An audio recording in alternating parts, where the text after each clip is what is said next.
Hey everybody, we are back to Pirates of the Lost Fleet, Session 7. I know Dwayne was a little disappointed because he felt like last week was the finale.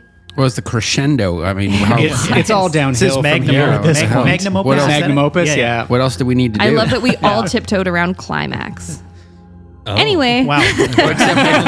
Except for you who just went right for it. Straight through. Direct Chelsea, right to the climax. Right. Let's get there. Lucky. I mean, it works.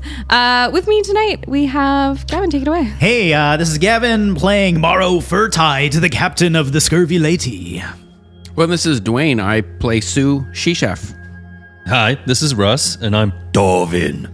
And I'm Sean, and I'm playing Warbles. And this is Chelsea, and I'm everybody else. We do sometimes have Tash here, but Tash... No, I'm here. I'm here from New York. I'm here, guys. Yeah, Tash said he was going to zoom in, and I was so excited, and then he lied to me. So we are Tashless tonight. Zoom in on what? Zoom in like on Zoom. Oh. I was like, I actually didn't. I was like, that's a wild zip line from New York to Nanaimo. Zoom in on the climax. Like literally like zoom in. I was like, what do we? You could do it. Is there a live feed? No, he's going to zoom in. Live. Yeah. We are thinking about that. So if you think that's dope and you're in our Twitter or TikTok or Discord, hit us up if you'd actually watch us on YouTube, the live feed style. Or we won't bother if nobody wants that. Yeah. I have a face for podcasting. Totally. Me too. Yeah. Alrighty. Not Russ. No. Not Russ. No. So beautiful. So Charisma beautiful. 18 for sure. Yeah, absolutely. I don't know about that.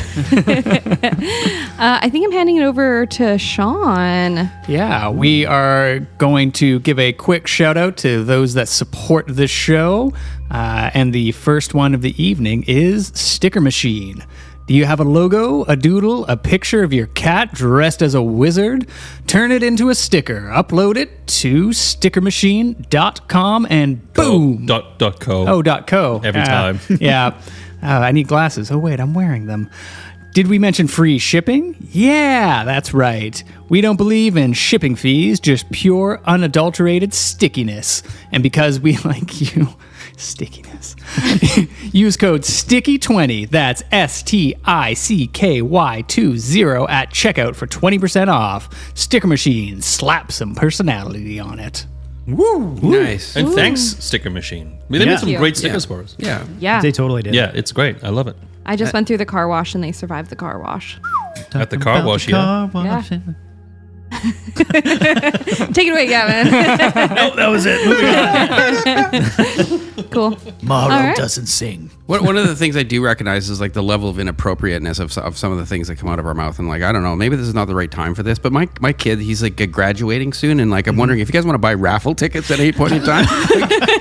Just throw that on there. Not to put you on like pressure or anything, but like they're $20 and you go Are to you asking us or the listeners? I'm not asking you guys. Yeah. It's hard to say no on the mic, right? So you just hit me up. Okay. I got $20 for a raffle ticket. Yeah. Wait, what am I gonna win? Wait a second. Yeah. Is something It's good? oldest hustle in the book. There's no raffle. You get a free $2,500, like, or a chance at, right? Yeah, A free $2,500. Yeah. You heard it. It's live, recorded it, and notarized.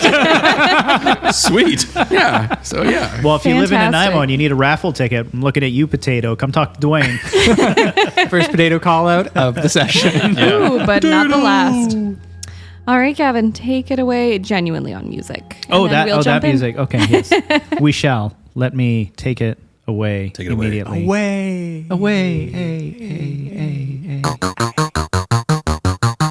Adventurers, grab your weapons. But first, kiss your kin. The wilds call, a timeless brawl. Now we roll for initiative.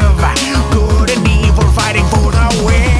Crit and fumble, critical hit or just a fucking fumble. Cast thine eye on the rolling die. Legends rise on its battle cry.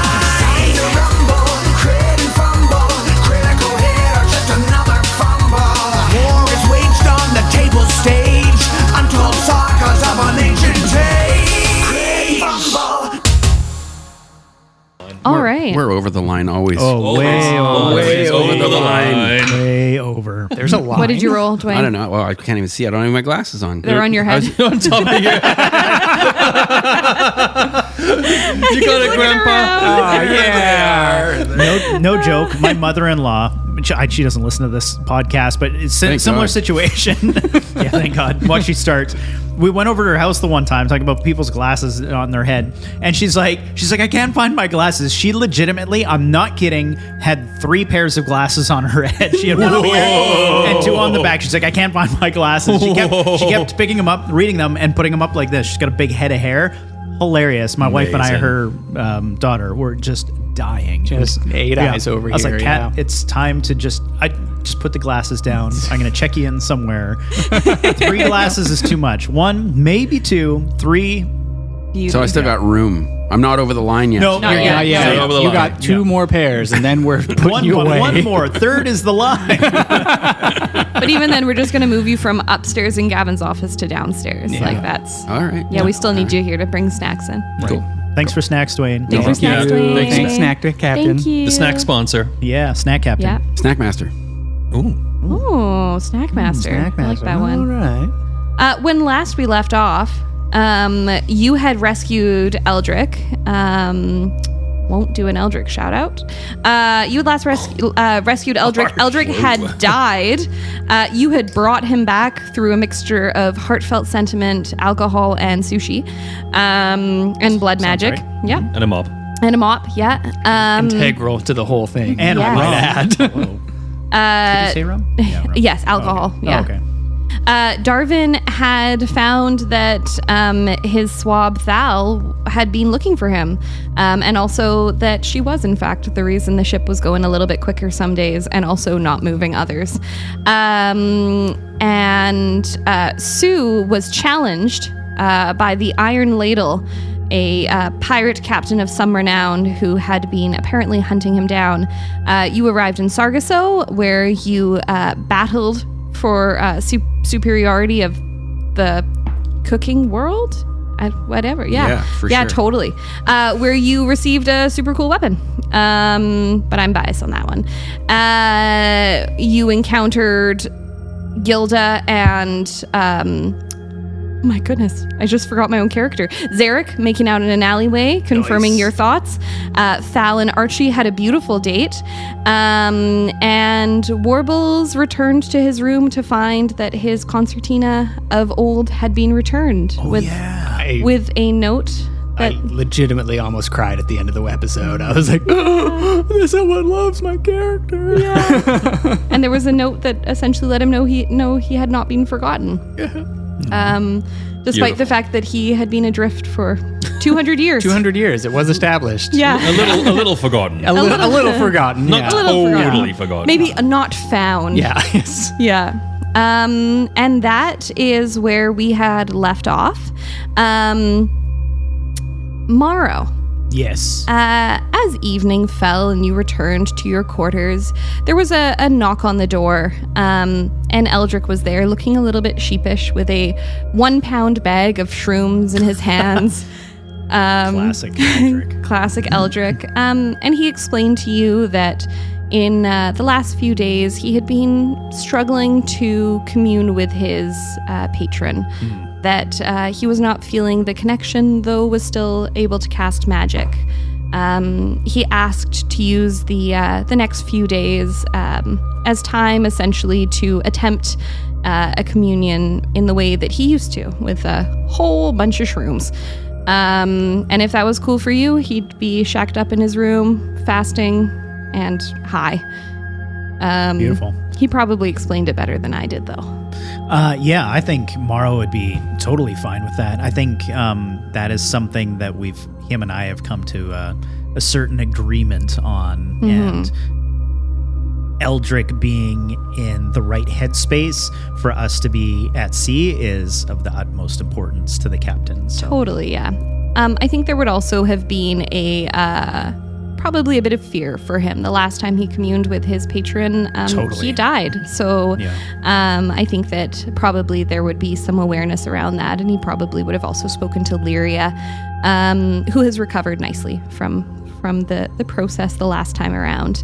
And yeah, so night fell. You all eventually returned to your rooms, some less alone than others. Wait, did you get Anna? Yeah. Yeah. I did. Sean was almost Sean's like, dropping. "Don't almost leave left me hanging with the love of God. No.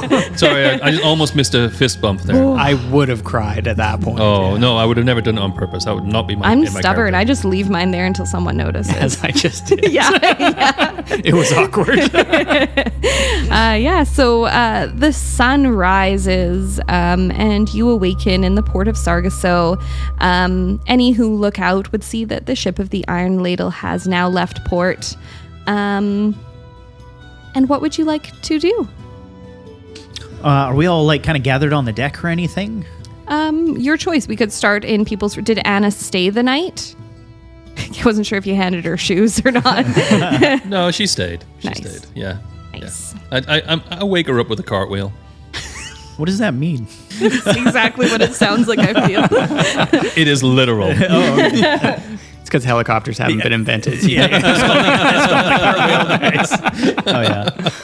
I think Morrow is preparing for his meeting with Blackthorn and is going through any of his old tomes to see what he knows about Blackthorn and like metagaming for a minute. I'm not sure that we've talked much about Blackthorn other than he was like a famous pirate. Was he a pirate? Yeah, so He was. I can actually tell you a little bit. Okay. So Captain Maverick Blackthorn was a pirate of some renown and is currently the town leader. He is the admiral of the council, and the council is the inner circle that runs Sargasso. He oversees the inner circle with an iron will. The circle's made up of 5 people, and he is the if there is dispute, he is the final word. And yeah, he an older man, 50. Easy. No, he is quite the personality around town, and very much still piratey, but a fairly fair leader as far as most are concerned. All right. Yeah, so I feel like that's what Morrow is doing, sort of reading over that stuff, reminding himself. We haven't had interactions with Blackthorn previously, like historically, have we? Historically, I think that you probably would have seen him around town. He's certainly Sargasso is large, but it's not immense. I think that he would have been someone you would recognize if you had carried out any larger jobs in Sargasso over the last years at sea. You may have encountered him. Okay. However, unless you specifically had work for the inner circle. Probably less likely to have seen him, but I can give you a little more information about the rest of the circle who you would have met if you'd like.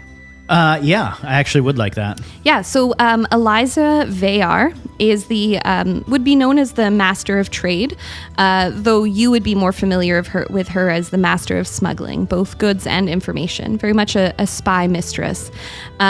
She was a former merchant and former smuggler, and she controls the flow of goods through the Blackwater Haven, which was those warehouses that had burnt down. And she's known for her silver tongue, impeccable style, and network of spies. This is very much someone you have met before, both through legitimate and less legitimate work. There's also someone else you'd be very familiar with is Jareth Drant, who also known as the Blood Coin. He's the warden of the docks, very much a ruthless enforcer and ex-privateer. He commands the harbor wardens as well, who are sort of the city guard, as close to this as Sargasso gets, and sort of just ensures that the docks remain under the council's patrol. Very much like the enforcer, the bulldog. Right. There's also Sebastian Heed, who's the treasurer. They call it Treasurer of the Haven. It's essentially he takes care of the taxes, but those in Sargasso weren't fond of the word taxes, so they just call it the Haven. And he was a former accountant for a powerful merchant guild and is now responsible for the town's finances. he's fairly soft-spoken. However, you know him to be fairly sly. The last one is Father Gideon Kale. He was an ash priest, and he's sort of speaker of laws and lore. He was a former monk turned privateer turned pirate philosopher, and he enforces the moral and legal guidelines that the inner circle sets. The closest thing to like a judge you might get, though he still runs a monastery here in town. Oh, wow. Yeah. All right. Man, Mara was doing a lot of reading. Sorry. No, that's Lore dump. That's all great. So, like, I think he's just sort of like holed up in his office or his quarters, like digging, going through his journal, going through his notes. Who have I worked with before? Probably found one of the gigs he did with Eliza. You're pouring through the information. Yes, rum in hand. Perfect. What is everyone else up to? Warbles would be a little curious as to whether or not, or why whoever was looking for him hasn't really made themselves known. They're being a little cloak and dagger. And I think they'd be wandering around the ship a little bit, maybe playing a very familiar tune, trying to see if anybody recollects it or see if they can get an idea if they see any familiar faces. Yeah, for sure. As you walk through the ship, I'd love you to roll me a perception, please. The dice are not treating me well. It is a 5 on the dice. It's an 8. 8. Sal starts clapping along as you sort of wander by. She quite enjoys sea shanties. You wander past the galley where Gilda is preparing some snacks or some breakfast. Walking past the cannons, Zarek is seated doing a repair, nods at you. And you also pass Finnan at his work and Bristle. And other than Thal, no one seems to respond to the music. Okay. Yeah, I think at that, Warbles would probably begin to try and like do some deduction. Okay, I was in there for 200 years. What has like a 200-year lifespan? And then I go through the Rolodex of creatures and maybe keep an eye out for, elves or dwarves or whomever might be on the ship and Fantastic, yeah. keep it there, yeah. Yeah, perfect. Do you want it? Do you have the list of crewmates, or if not, maybe Gavin can lend you his? I've got Archie, Tao, Gilda, Alar, Finnegan, Lyria, and Sarah. Fantastic, yeah. And if you want, Gavin's got a list that has the races. If you are going perfect. through the list, Sounds good. wonderful. What are Darvin and Sue up to? Darvin is just sweet talking Anna. It's the morning. He's a gentleman, and he's trying to convince her to maybe come along with them next time they go out. And he wants to check with the captain. He's in that moment, when you're like just super falling in love and you're just making stupid decisions. Yeah, and you're you've already saying things, pictured everything. Yeah. Yeah, he's just like, he's saying things that he can't even promise and hasn't even asked the captain about. Anna, you could come with us and you'd have such a good time. I'm sure I would, but I have a job here. Right, yeah. Right. Well, we'll ask the captain now, right? We'll just see what the captain says. I suppose I'll ask my boss, but I wouldn't count on it, Darvin. Okay. Well, I'll definitely see you when I come back, though. Absolutely, yes, of course. I'll find you. All right. Cool. Yeah. Anyway, I've got to go. Bye. Okay, you have a great day, Anna. And he gives her a little tap on the tush. Fantastic. She gives it a little extra swagger on her way up. Yeah. Yeah. What's Sue up to? Well, Sue has probably been up early, Okay. and I would imagine that he has spent a little bit of time with his new sushi knife. Yeah, the Whispering Yanagiba. Yeah, and I would imagine that he's been like on the top deck, and he's got like a karate headband going across his across, and he's been practicing with this thing and spending an hour probably attuning to it. Attuning to it. Yep. Fantastic. And yeah. Did you get the stats on Discord? Discord, it confuses me. What would Me you like too. me to send it to you in? Well, Discord's fine. I just need to know where. In just a DM. I just direct messaged you. That's where I said you all. you're the DM. I sent you a bunch of information on a DM for you So as well. so he just attuned to it, and he seems to be doing just fine with that. He'll just kind of add it into this later. And then he goes downstairs, and he's going to start prepping with his other daggers or with his other sushi knives. Fantastic. He would have looped it on his belt, Nice. so that it sits there permanently. Along with his daggers, but it'd be like more like a belt buckle opposed to like along the sides. Sweet. Sounds good. Would you like me to resend you that information somewhere? I'm sure like I can go and just check the DM. Why don't you send it to his, Channel? send it Direct to his message. MySpace? Or Yeah, you know something what? like I have an email address that you can send it to. You know what? I actually, don't tell everyone. You don't need to tell everyone. Perfect. I will email it to you. I'm kidding. I'll get it. Okay, good. Wonderful.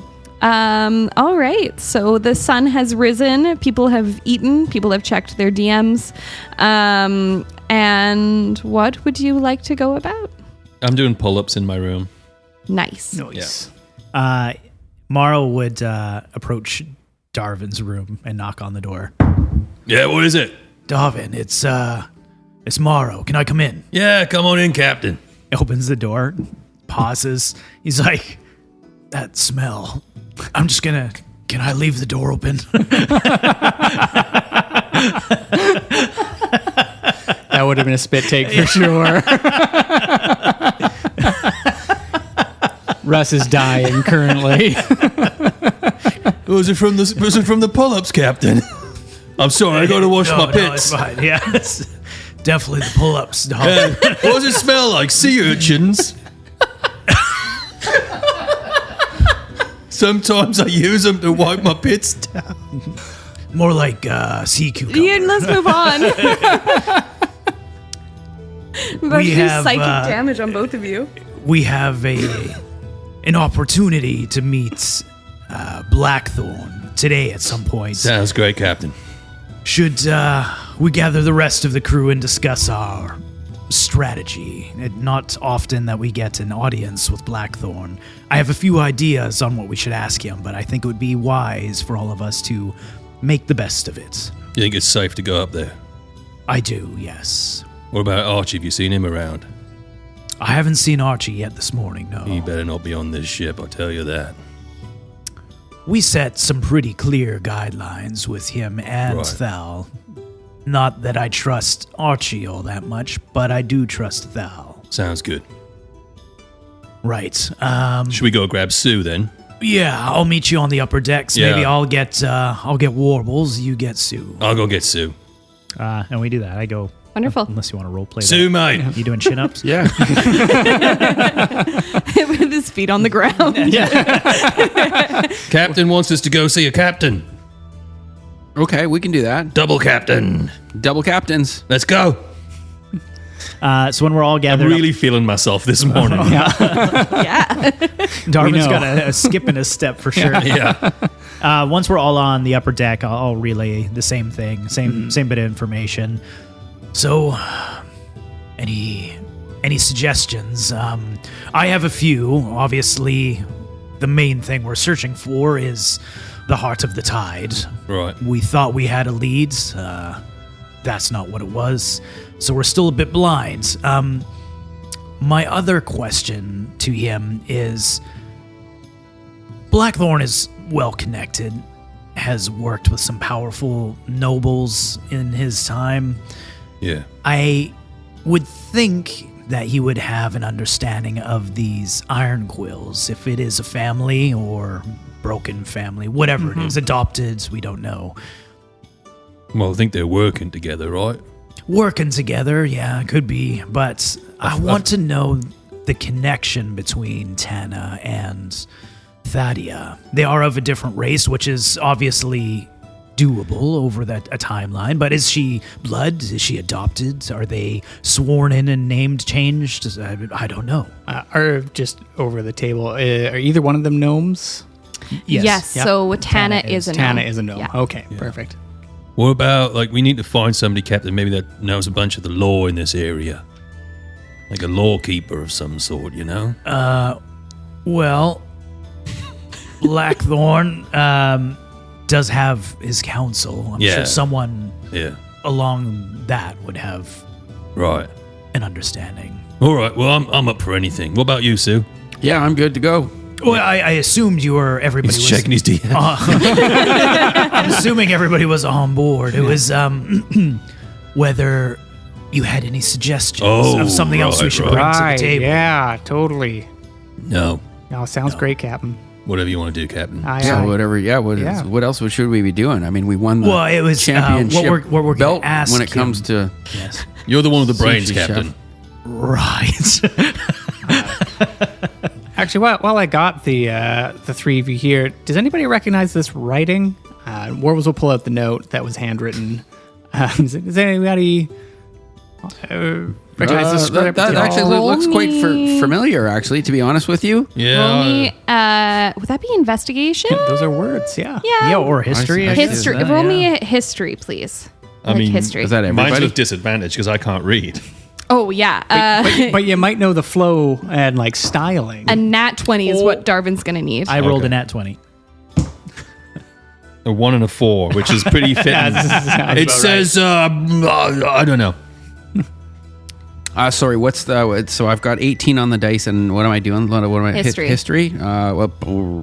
Or 16. It's called farming your dice rolls to other people. Nice. Yeah. Perfect.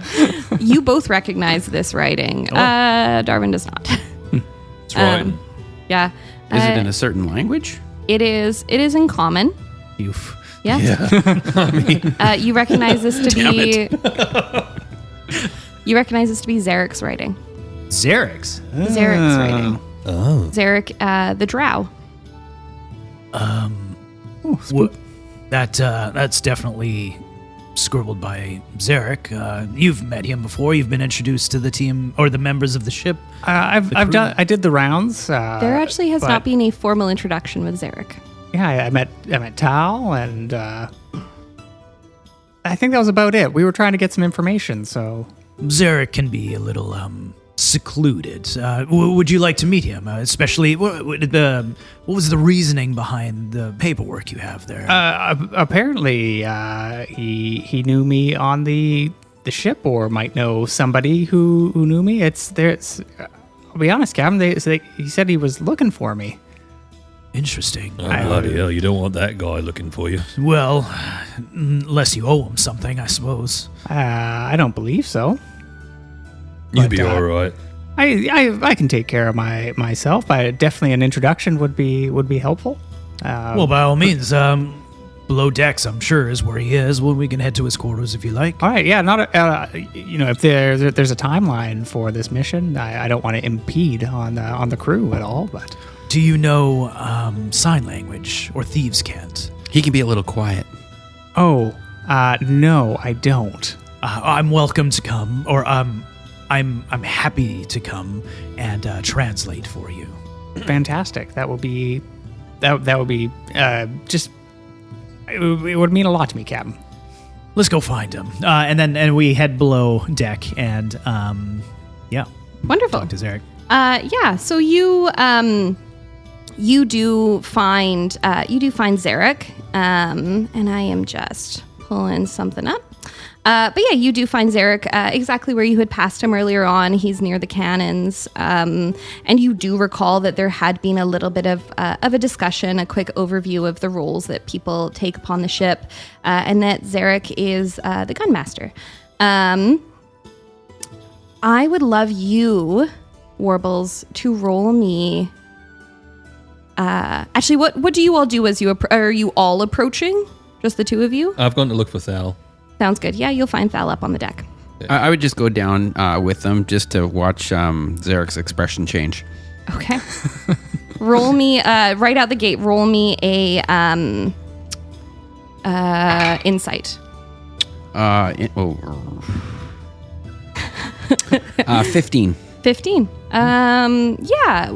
Zarek nods at you. He stands as the captain approaches and he nods. And I think that, Sue, you would notice, that Zarek quickly looks at Warbles and his eyes drop. Yeah. Zarek, I'm not sure you've had the opportunity to meet one of our crewmates. This is Warbles. Sounds like you two may have some sort of history, or if not, a loose connection to each other. I hope you don't mind. I've attended this meeting. Unfortunately, Warbles is not familiar with thieves' cant. I'll be translating. Yeah, he keeps his eyes on the ground and he signs back to you that he's happy to try to answer questions. Cool. I'll let you. Yeah, guys perfect. talk. I'm relaying. Gavin, could you ask Chelsea to To ask Zarek Gonna be here all night. First off, does Warbles recognize Zarek at all? Yeah, roll me a history. Son of a bitch. It's a 2 on the dice. Deal with the devil. No, I'm just joking. So tempted. You don't. He is a drow in the darkest part of the ship currently, with his back, with the sun behind him. He's strikingly tall with white hair, and you can't tell too much else. Sorry, my mind is not quite what it was being in a jar for as long as I am. I don't quite recognize your face.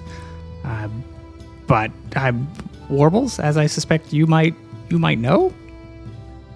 He signs back to you quite hurriedly. Roll me a insight. Dirty 20. Dirty 20, fantastic. Is Sue also paying attention to this? He is. Yeah, you can roll an insight as well if you'd like. And obviously as well, sure. if you want but I'm not sure if you're busy translating. Yeah, I don't know if I'm trying to catch insight. I'm trying to keep up and Yeah. Sue's got a 6. A 6. Sue, I would looking say for flour. that you're looking for flour. I also think that perhaps either by accident or by purpose, Eric's now got himself sort of haloed, so it's a little bit difficult to read. Warbles, you notice that he starts signing before you're even done. He seems hurried. He seems a little bit worried almost. And he asks, were you in the jar? Were you in the urn the whole time? Yes, I was the whole time. It was meditative after a while, if we're being perfectly honest. Zarek turns away and begins pacing. After a moment, he slams his fist into the wall. It's fine. I'm out now, and none the worse for wear. I'm sure accidents happen. I'm guessing you were on the Wise Kraken? That ship.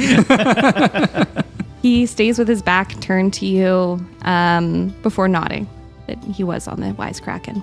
Do you know what happened? He nods again. Was it an accident or on purpose? He hesitates, and then he turns towards you and signs on purpose. Why? He signs back diplomacy. Interesting. Was it who was it that threw me? Wasn't the captain that threw me off, was it? He hesitates for a moment and looks down again before signing back. Abernathy was worried what the Scions would think. Of a plasmoid? He hesitates and nods. I don't blame you for this, as far as I know. He signs back, I tried to stop them. I appreciate that. I truly do. And it was... I'll just need a minute to digest this. And Warbles will make their way up to the top deck at this point. Thank you, Captain, for signing. My pleasure, Warbles. Zarek, thank you for your time. And Morrow would just leave. Derek, before you go, signs back. If he needs anything, he can come ask. I will let him know. Okay. All right. Sue's still standing there, just staring at Zarek. That long linger of Sue. Sue So says now nothing. Sue, yeah, no, he'll just turn on his heels and go. Okay. Yeah. All right. I went to look for Thal. Before Sue the last to leave? Roll me a perception. 7 and 6 is 13. Tough to tell. Zarek's fairly stoic typically. He sits down on one of the cannons and puts his hand in it, or his head in his hand for a moment before going back to his task. When he gets up from putting his head in his hands, Sue might sign to him, "Are you okay?" He signs back, sort of shrugs and gives a bit of a wry smile and says, I thought he was a ghost when I saw him. And then he walks away. Okay. All right. Yeah. Where are you all headed? All right, let's get Oh, going. I'm going up. Yeah. Sorry. deck. Yeah, Darvin was... Heading to Thal. Yeah. Hey, Thal. Hey! Were you taking a drink there? I sure was. You on your break? Hydrate before you dihydrate. Oh, yeah, that's pretty funny. What are you doing today? I don't know. I mean, whatever you tell me to do. Huh. I wonder if you should come with us. Ooh! Where? I don't know. Captain says we're going to see a captain. Another captain? 2 captains. Whoa, double captain. Right. Ha, crazy. Do you think I should bring them up? Which one's in charge? Well, the captain is. Which one? What? Well, which one's the captainiest captain? Oh, I don't know. Probably ours. Yeah. Yeah, for sure. Yeah. Should we bring them up, though? I mean, always. Right. Grab them up. Let's go. Cool. I'm gonna find the captain and ask if it's okay if Thal tags along. Gavin's thinking, processing, pending. Darvin, when you say Thal is coming along, I'm in such a good mood. do you mean to see Blackthorn?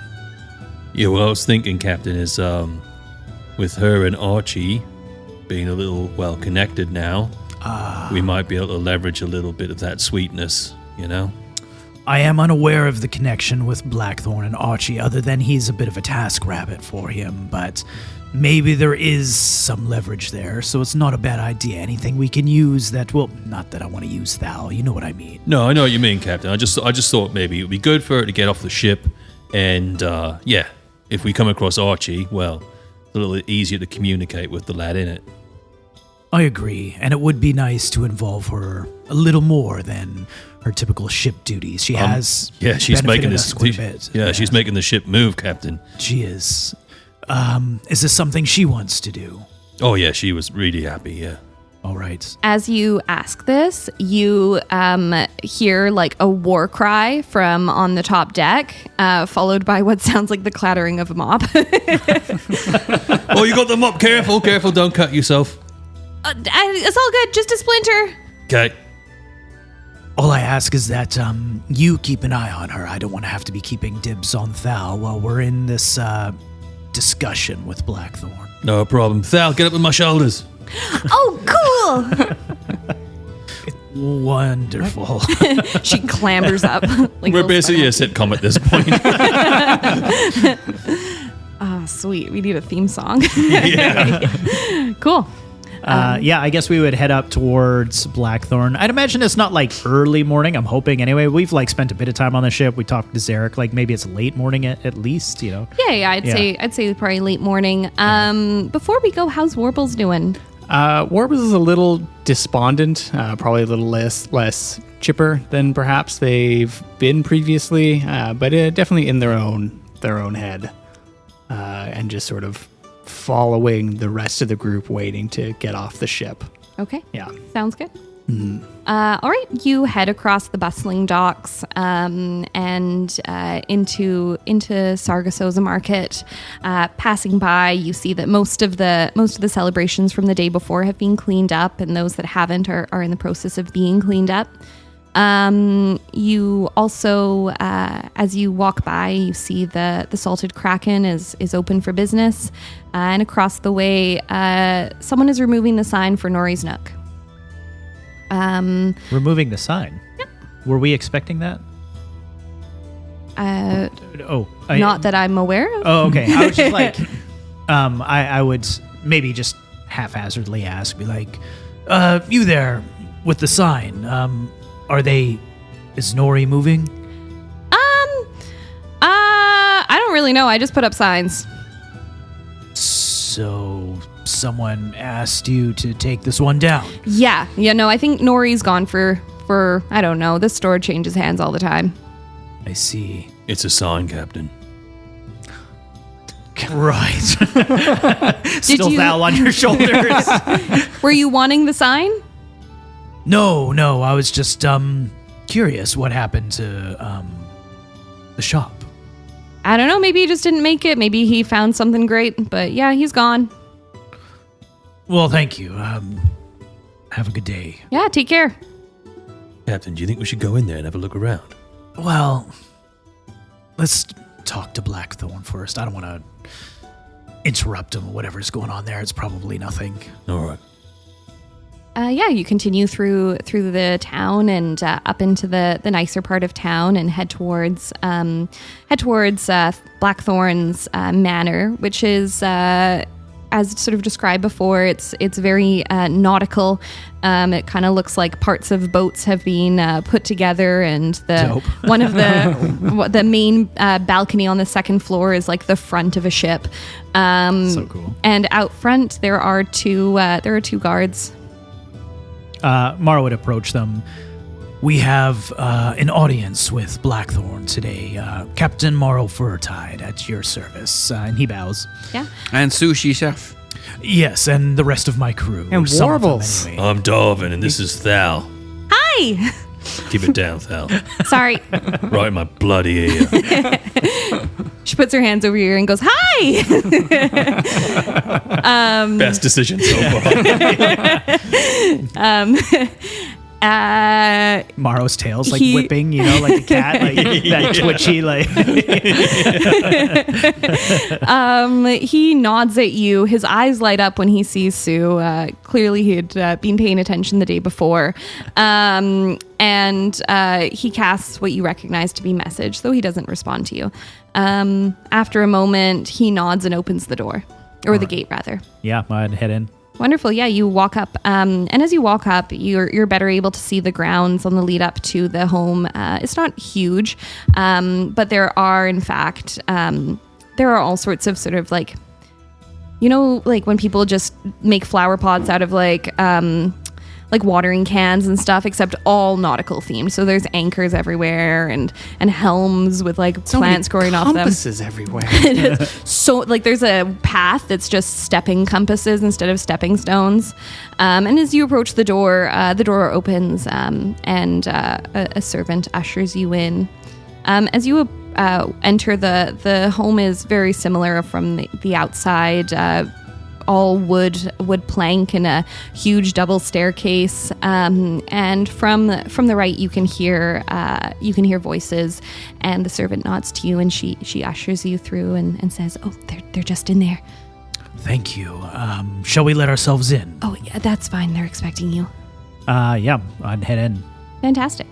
As you enter, you see that this appears to be some kind of meeting room. There is a long table, and at that table you see a woman wearing black and gold, with a very fine hairdo, like black ink hair, very pale, very petite looking, though very shrewd. And you recognize this to be Eliza, master of trade. You also see a very large half-orc man with one hand, a very traditional hook on the other. Finally. and tattoos. And this is Jareth, the warden of the docks. You also recognize a very small, very traditionally nerdy looking middle-aged man who looks up briefly from his books before returning to it, and this is Sebastian Heed. And then you notice that there's one other at the table, specifically at the head of the table, in a much larger captain's chair backed against the wall. And up on the wall, you see a warhammer. And it is striking in that it glows. It appears to be made of molten stone, and underneath there is magma moving and sparking and flaring. Jesus. It is quite It's a statement. Yeah. It's quite a statement. And in the captain's chair is missing his cravat and jacket, though still wearing his fully buttoned white shirt, Archie. Captain, I want that hammer. Now's not the time, Dolphin. He says, like, kind of under his breath. Thal goes, "Oh my goodness, look at that hammer!" Why is Archie in the captain's chair? Archie, I thought we had an agreement here. We did. I look over at the rest of the council. I see everybody except maybe one of the inner circle is here. It's nice to see most of you again. Some of you haven't met before. Eliza, I think we've dealt with each other most recently. And he tips his hat. She nods and smiles slyly at you, though with your history, you know this is very traditional of Eliza. She has quite a sly front to her. Mm-hmm. Missing from the table is Blackthorn and Gideon Kale, the father. Right. Archie, when I said I wanted to meet Blackthorn, I meant the Captain Blackthorn. Are you telling me that's you? No, not at all. I believe our agreement was I'd get dinner with Thal and you'd get a meeting with Lord of the Manor. Here I am. Morrow steps forward, his whiskers like bristling, and he takes his daggers out and sticks them into the table, leans on it, and looks at Archie, and it says, Archie, you are a foolish young lad. I hope that the next thing out of your mouth is much more helpful than the first. My question for you is, may I speak with Captain Blackthorn? Please. He looks up at Thal and gives her a very cocky wink. Before saying, I don't know, did you bring a shroud to speak with dead? He died. Yeah. When? Probably about, 2 months ago? He looks around the table and a couple of them sort of nod in confirmation. What? Do you, the rest of you, have any connection to this young man, this Archie? And Archie, I'm not looking to speak with you any longer. Eliza, Jareth, Sebastian, I don't believe we've met, but can you tell me why this young man is sitting in the captain's chair? Eliza looks quite gleeful in this moment. She's someone who clearly enjoys some goosey joss, some juicy goss. Goosey Joss, my favorite. Goosey joss. And Sebastian looks nervous. And Jareth, you notice, clenches his fist before nodding and saying, well, he's the captain, isn't he? He looks away. Captain, what do you know about Nepo babies? I don't know what that means. What's a nipple, baby? Is Archie related? Are you Blackthorn's son? No fucking chance. Oh, well, there goes my idea. All right, thanks. Archie leans back, and as he leans back, he starts to unbutton the top of his shirt, and he says, nah, see, I've been here about, 3 months since the attack fell, and she takes a moment, she goes, yeah, I guess that's when they were here. Well, been about 3 months then. We gave Blackthorn a chance. Decided not to cooperate. Thaddeus ran him through, put me in a place. You can call me Archie, Thal. Rest of you can call me Viper. And he finishes undoing his shirt, and across his chest is an expansive Viper tattoo. God, I hate this kid so much. We were this close to killing him. Should have killed him. Archie. What kind of viper is that? What? Yeah, like what kind of viper is that? Doesn't fucking matter, mate. I don't know. Like, it's if you're gonna put an animal on, you gotta know like the genus or species or something. Listen, I don't know. I just fucking put it on my chest when I was like 6, okay? I don't fucking... Yeah, no regrets. I get it. Yeah, totally. What is your connection to Thaddeus, Iron Quill? Well, her crew hauled me out of a jail when I was like, 8 years old? And you're what, 9.5 now? Yeah, thereabouts. Yeah. In cat years. Laughing at my own joke. Terrible. And put me on a ship. Almost got me killed. Hauled me off a ship. Got me here. Almost got me killed again. Put me in charge of the town. The end.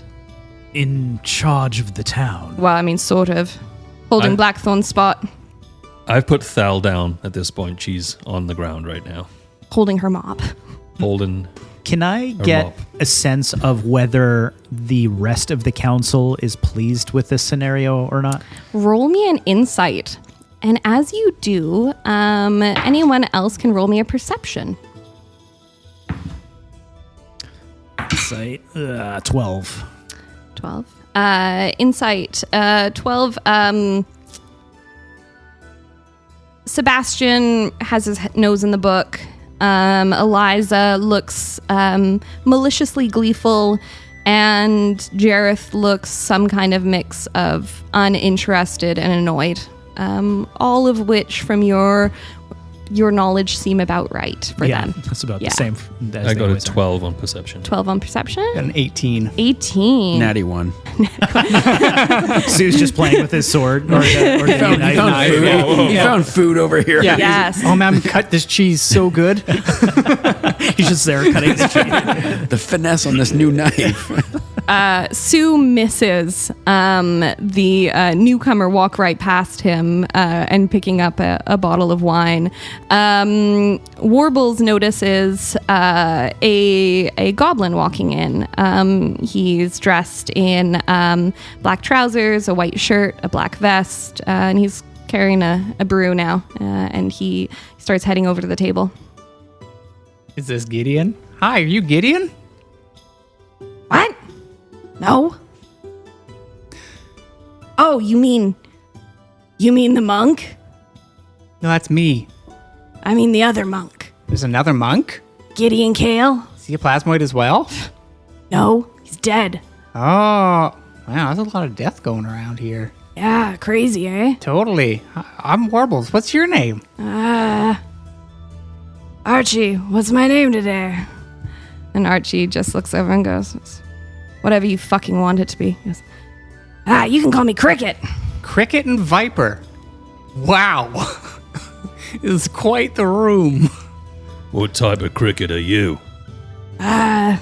Drunk one. Perfect. I like that you're drunk.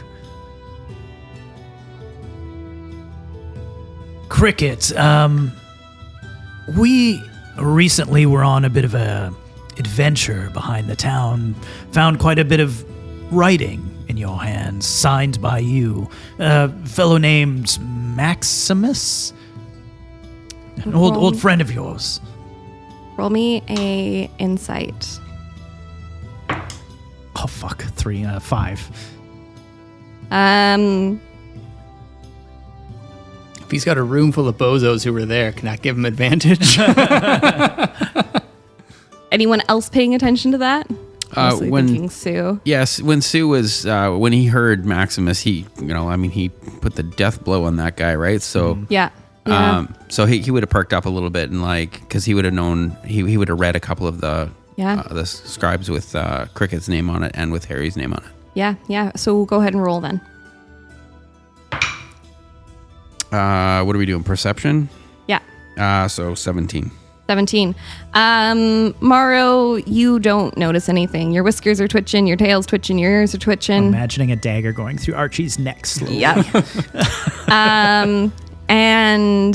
However, Sue, you notice Cricket's hand clench. You notice his jaw clench, and you notice he reaches for his wine, but before he does, he swallows. He's feeling something. What's going on with the cricket? Which one of you did it? It was me. I put him out of his misery. Yeah. Was it quick? Oh, fucking quick. Good. Yeah. He didn't suffer. Well, he suffered before, didn't he? Sure did. Yep. Thanks. I didn't know Leora was gonna put in that, on the board, but glad it's done. It was done, and it was done quick. Good. Well, you have my thanks. And now you have nothing better to do than sit around here and answer to this lad. He looks over at Archie and he kind of smiles and he says, we're just all biding our time, aren't we?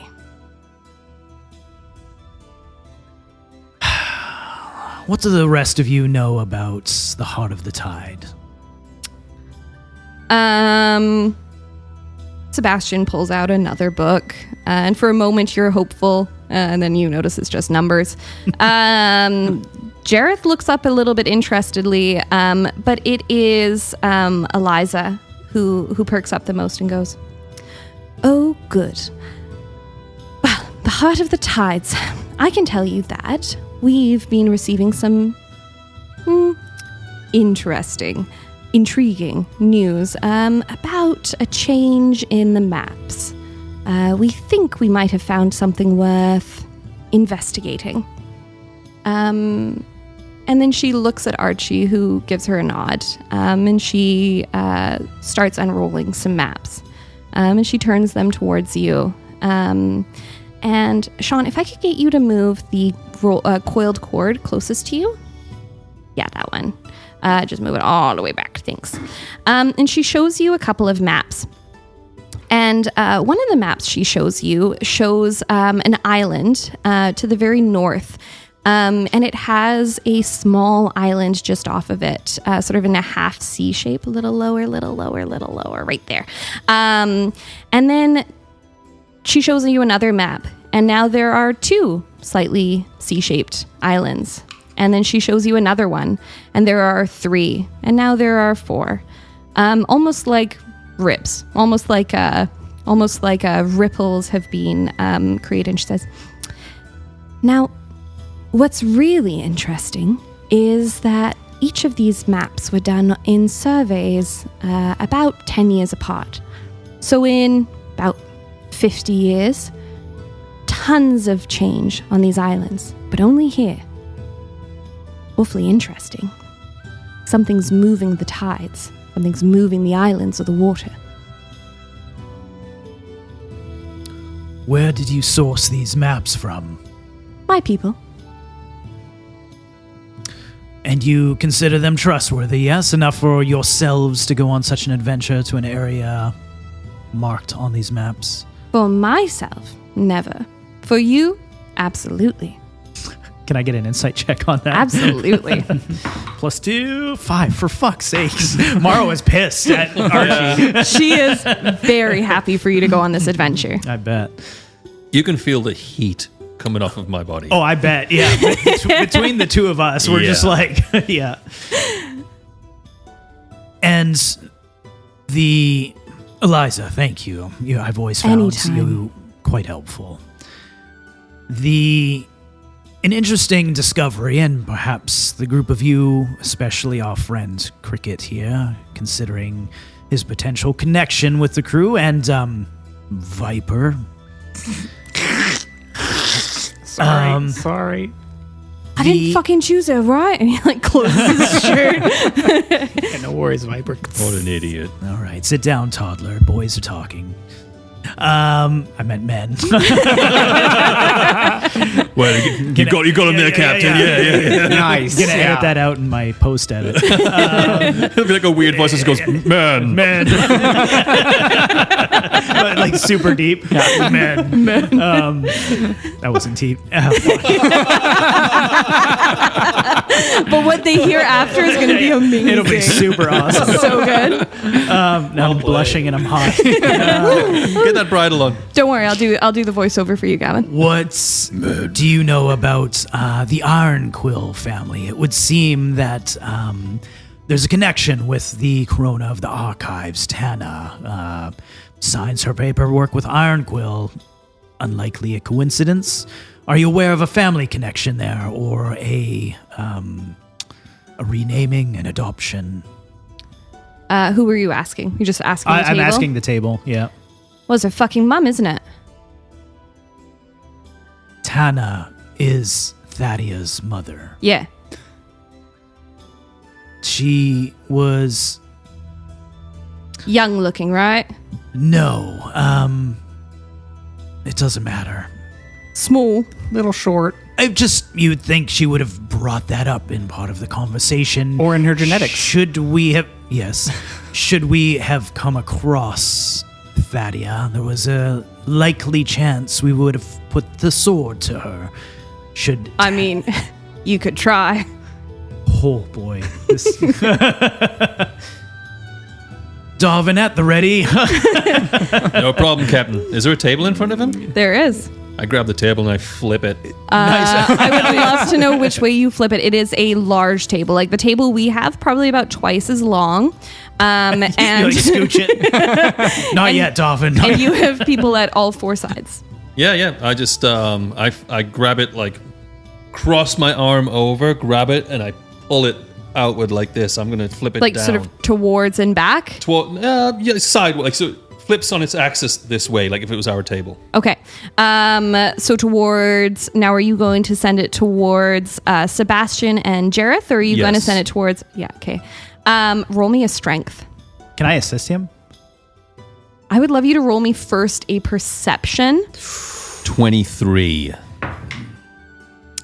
Perception 16. I think it's 3. Call it 19. And 4. Dirty 20. Dirty 20. Yeah, you absolutely notice it. You didn't roll a nat 20? I got 23. 23. I'm going to get you to roll again just in case you get a nat 20. That's your advantage for having 23 again. 23 again. Effortlessly and so fast, the table smashes into Jareth and Sebastian. You hear a grunt and a ow, which you suppose is probably the bookworm.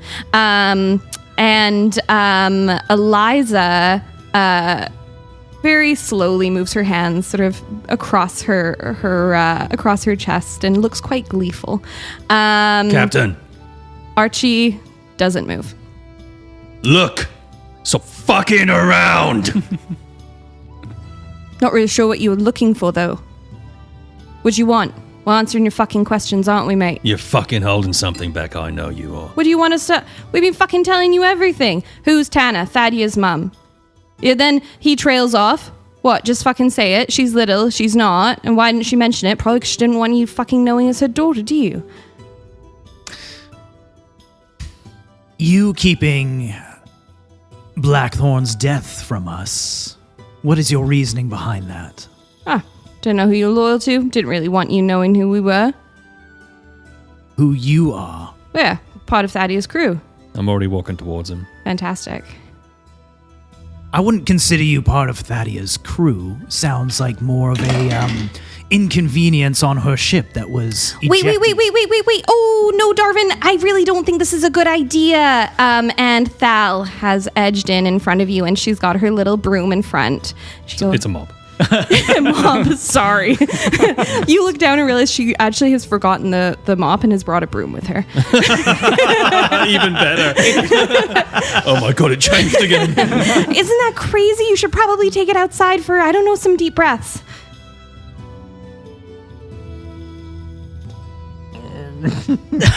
I need a second. You hesitate. Fantastic. Sue will actually he'll grab Darvin and he'll just head out for a moment. All right, I'll go with Sue because I like Sue. Okay, sounds good. I'm fucking pissed off, Sue. I hate this fucking kid. Yeah, it's difficulty teenagers, you know. What do you know about this creature that the Sovereign has been feeding? Nicknames them all. Roll me an insight. You, Warbles, if you're watching, you can Dirty also 20. roll an insight.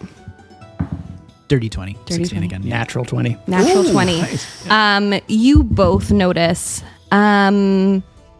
Archie's posture at first glance doesn't change. However, his face does. He looks scared. He pales. He clenches his jaw, and he looks away before looking up at Thal for a moment. And he straightens his shoulders and says, "Right, so we're sent out to the sea. Go to the middle of." Came out.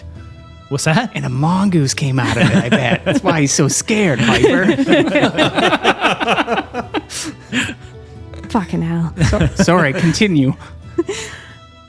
Right, so we're out at sea, went out super far, gone a few weeks, went past, went over, kept going past it. That compass she has in her fucking weapon, it just kept spinning. And we'd go past where we thought it was, and it would spin again, and we keep going. One night, we just hear a shout from one of the other ships. It was us and 4 other ships, and we just hear a shout, and there's these things climbing on the ship. Dead bodies. Everything from skeletons to fresh corpses. I don't know, people started fighting, there was attacks, we're trying to get gone, we're trying to get away, and then someone yells, "There's something else in the ocean." I didn't see it myself, but others did. They said there was an eye. Someone says they saw a hand, but they're the only one who saw the hand. Our boat got damaged. Sea breeze was taking on water so fast, and I got surrounded.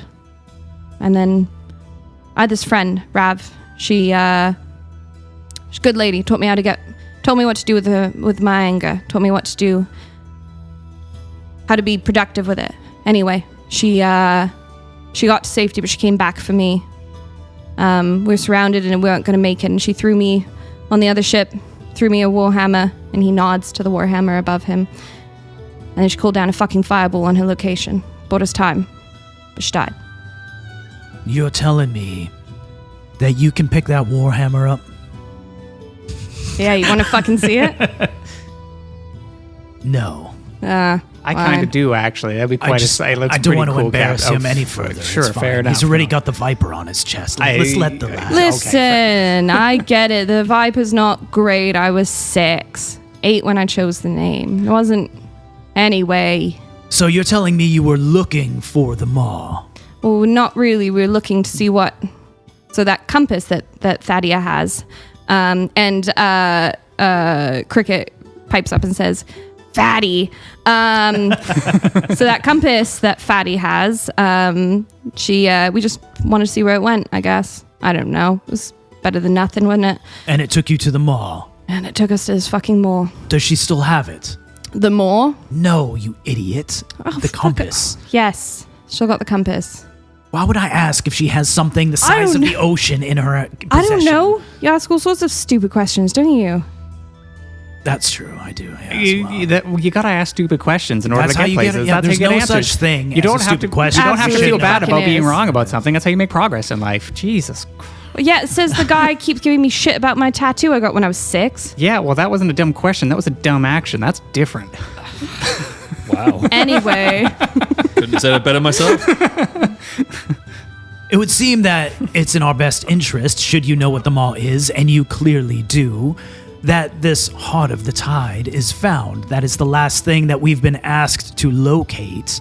I'm curious, for one, why aren't you currently looking for it if you have the capabilities, as he looks around at the table, or are unwilling to help us look for it? I'm sure you have more information other than what Eliza's able to find in her little book over there. Yeah, see, it's sort of a few things. One, that's sort of one of many leads, though probably our best one. 2, why am I not looking for it? We've seen a fucking ship crashed out against the sand. My fucking boat. Anyway, I wasn't the one sailing it when it happened, but we're down a few ships, okay? You have to be able to see over to be able to, like, pass the bow in order to drive a ship, to sail a ship. Little reminder, nice one, you and I Captain. look eye to eye, mate. At least I'm not fucking grown yet. That's not true. Look at the lifts in his boots. He's got a good 2 inches. Thank you, Warbles. I like go on my tit, like I stand up a little straighter. Yeah. Perfect. I'm like, how tall is Morrow? Is he short? I don't know. I don't know either. Yeah, I mean, we've got people out looking, but to be honest, not many you can trust. And then, I mean, our crew's pretty skimp, you know? We're running routes all the time, trying to make sure that fucking Sire doesn't send more sacrifices.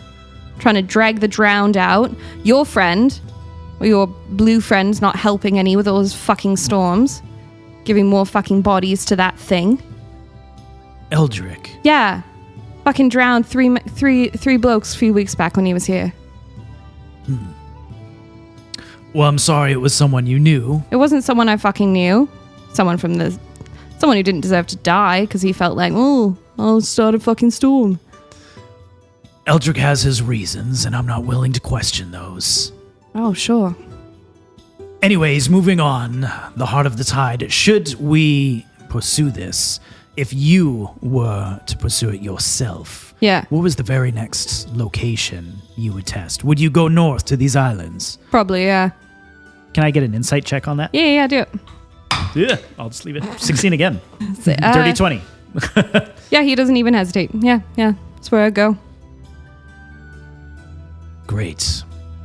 Then that's where me and the rest of our crew and the Scurvy Lady will be heading next. Right. Should we find it, I suppose we'll be visiting Tana unless there's a reason we shouldn't. I mean, you could visit Tana, you could try and visit Thadia. I don't know.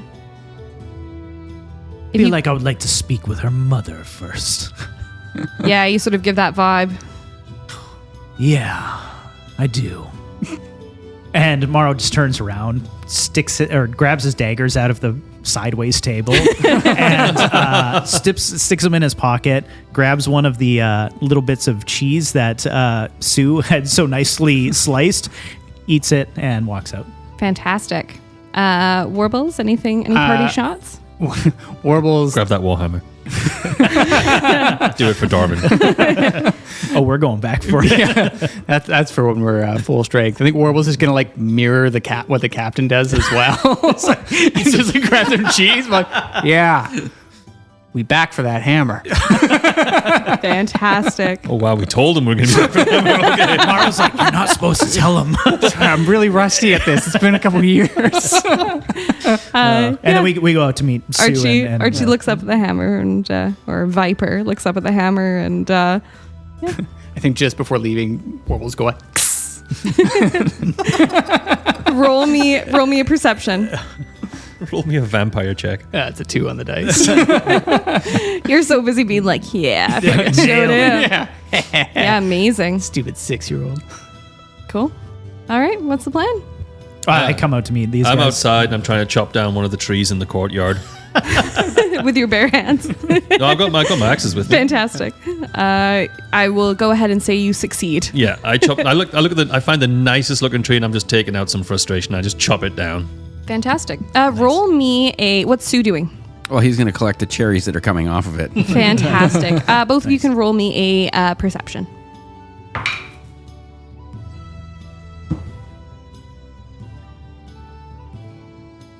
21.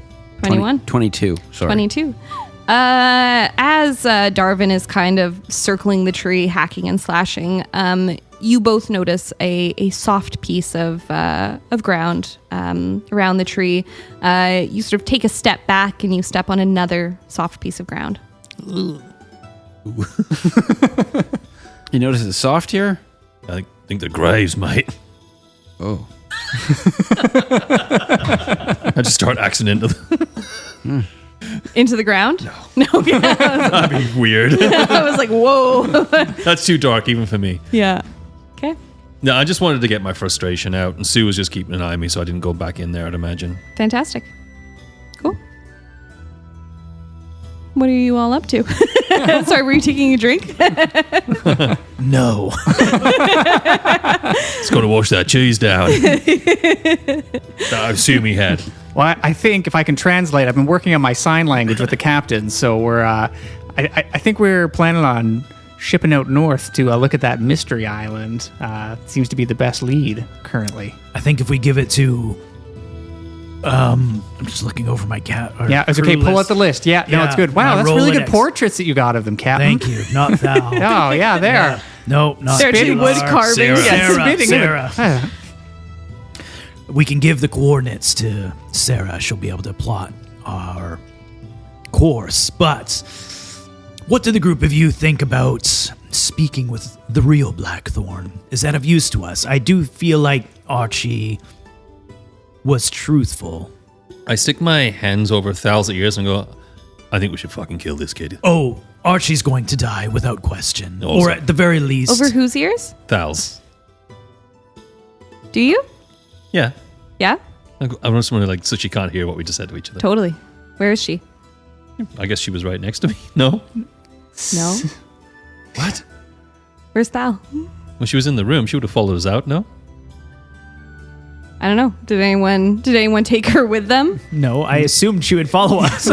Captain, you gotta go get her. I can't go back in there. Yeah, be right back.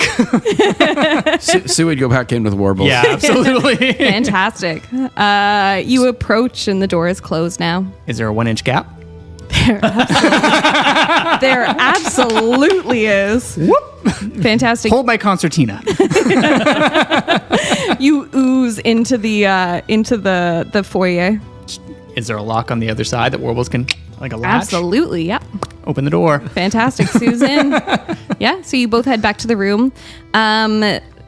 And Jareth is in the process of fixing the table. Cricket is back in his cups. Sebastian is nowhere to be seen. Eliza is chatting in sort of whispers at Jareth. And Archie is sitting in his chair, and Thal is sitting on the arm of the chair. Daddy wants to talk to you, Thal. Who? Is that not your dad? Darvin? Yeah. Did he say that? I just kind of assumed based off of the, chummy nature of it. No. Do you think that he thinks that way, though? That would be really nice. I mean, you guys really do get along really We quite do well. so It's like, I good. wish I had that sort of relationship with my sort of father. But anyhow, yeah, TikTok, we gotta go. I'm just finishing chatting. Okay, sure. And then Warbles is gonna get real close. What are we talking about? Oh, well, we were talking about so there's this upcoming festival. Yeah? And they have this dancing with like the poles and the ribbons. Are and there the flowers. costumes? Oh my goodness, you can dress up in costumes. Can pretty you good. change shape so you could fit any costume? I mean, so long as it's not big, but and he'll do and go quite thin and then and go They do- rotund. They do this sort Back of with a big ass. Bingo bango, lot of badunk. they do this festival thing with this fake sacrifice. Could you wear both half of the horse costume? I don't think I've ever tried it, but I've got got enough. the back end. That way you could be the back and the front end. I probably could. Are they going to sacrifice? Fake sacrifice? No, it's fake sacrifice. Oh yeah, sure. Yeah. No, I love a good bit. Ooh, that's so fun. Absolutely. Conversation over. You done, Viper? Well, not really. Well, we got to get going. Yeah, we gotta get going, We're Jeff. sailing. We're Yeah, sailing. We're yeah, sailing out. Sue was there too. That's okay. Startled me. I was like, all right. Well, I mean, yeah, but I was sort of having a word with Thal about something important. So. I Oh don't yeah, know. totally. No, I can wait. Well, why don't one of you get Darvin? Because we've had a thought. Sure. What's the thought? Why don't you have Darvin come in here and we can see if he can rattle one around in his brain? And Thal reaches over and smacks Archie in the arm. Sue will go out and get Darvin. Fantastic. Warbles is not leaving. Mara would definitely follow. Yeah, fantastic. So you all come back in then. If if Sue comes out and says Archie wants to speak with Darvin, Morrow is following. Fantastic. I run back because I've got that extra little speed to me. I don't run. Cool. You get in just as the table is now righted and everything. And Smash it back over. I flip it back over. strength check. Please, please, please, please. Yeah. Yes. I got a 25. Just as Sebastian's flies. put all his stuff back together, it goes fine. Sebastian's actually just opening a side door and like just closes the door and goes back wherever he was coming from. Archie goes, is that fucking necessary? Yeah, it's fucking necessary. What the fuck do you want? I'm about to give you a fucking present, aren't I? Chill the fuck out, mate. What? About to give you a fucking present. Cam, I wonder if it's a tattoo. I don't want one of your shitty tattoos. I don't fucking do these tattoos. Yeah, Do I looks look like you fucking did. autistic? You look. A little bit, actually, yeah. Oh, really? Yeah, I saw the captain's drawing of you. Your hair flows quite beautifully in it.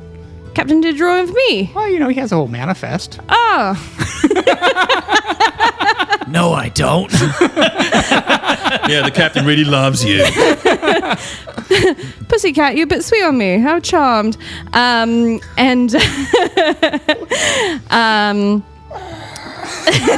Chelsea's really trying to get us to kill Archery. Archie pats Thal on the back, not on the bum like Darvin did Anna, and says, Look, we're adults. yeah, get up a sec, love. And she hops up and moves to the side, and he walks behind the chair, and he reaches up and he grabs the warhammer, which he hefts with ease. Despite the fact that it's Foam.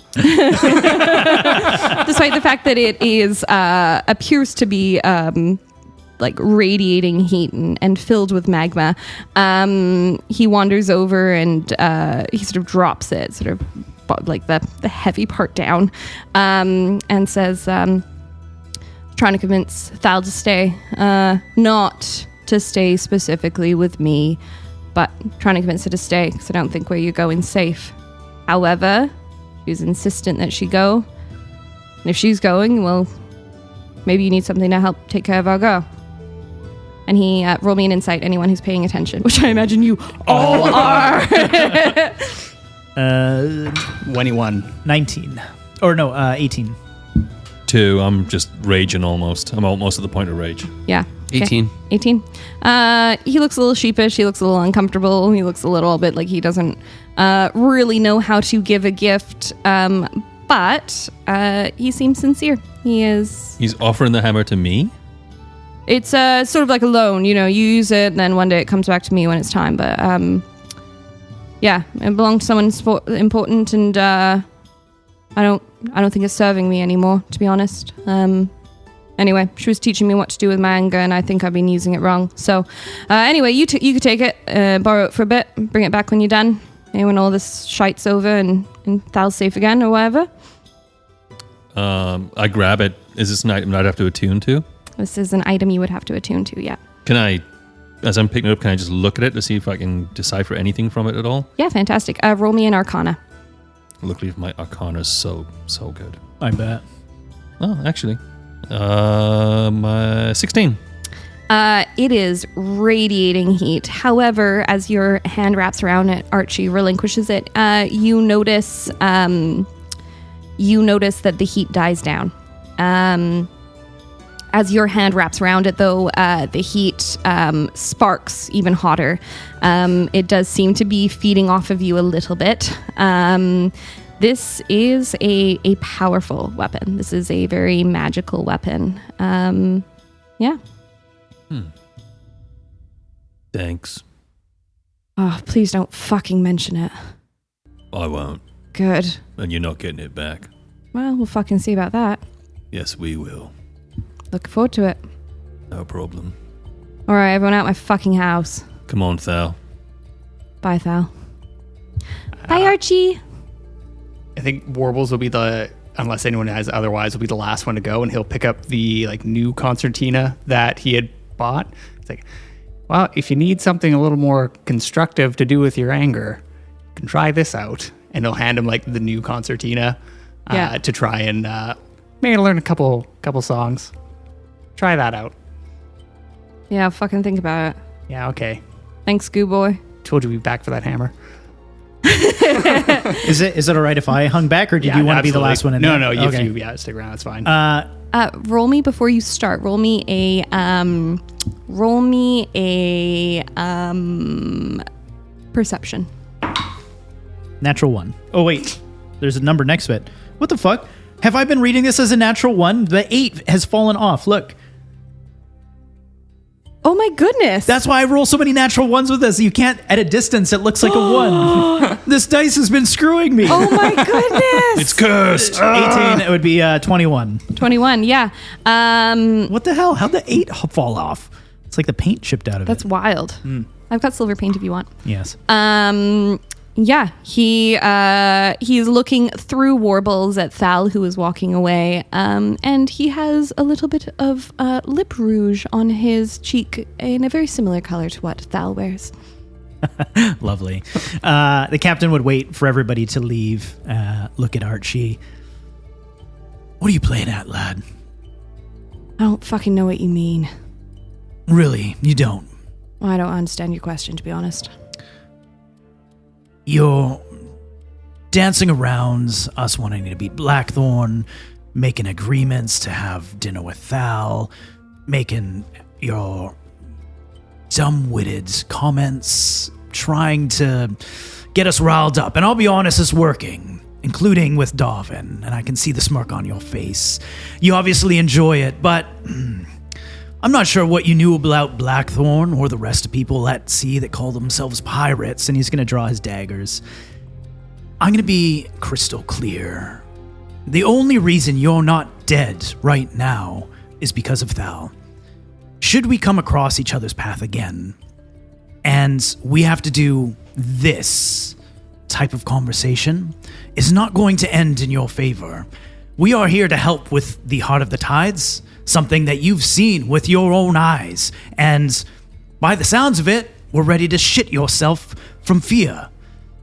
We are trying to help, so for once in your fucking life, could you please try to help us?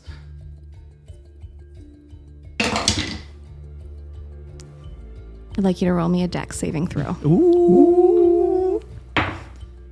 4. Well, and Dex. I think I have like a 4, maybe 8. Let's see. Dex. Where is it? 2. 6.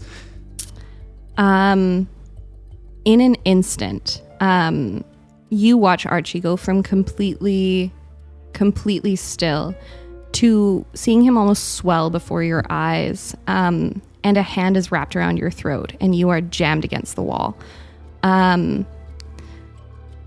He is red-faced. He is pinning you against the wall, and despite the fact that you are of a height, he is holding you about a foot off the ground. Takes a deep, clearly attempting to be calming breath, and says, "Listen here, pussycat. I'm fucking trying to help you. Sent your mate off with a fucking weapon. Sent you off with a fucking map. Get the fuck out my house." And he throws you towards the door. The next time you grab me by my neck, you'd better kill me. And I turn around and I leave. Fantastic. Roll me a perception as you do. 15.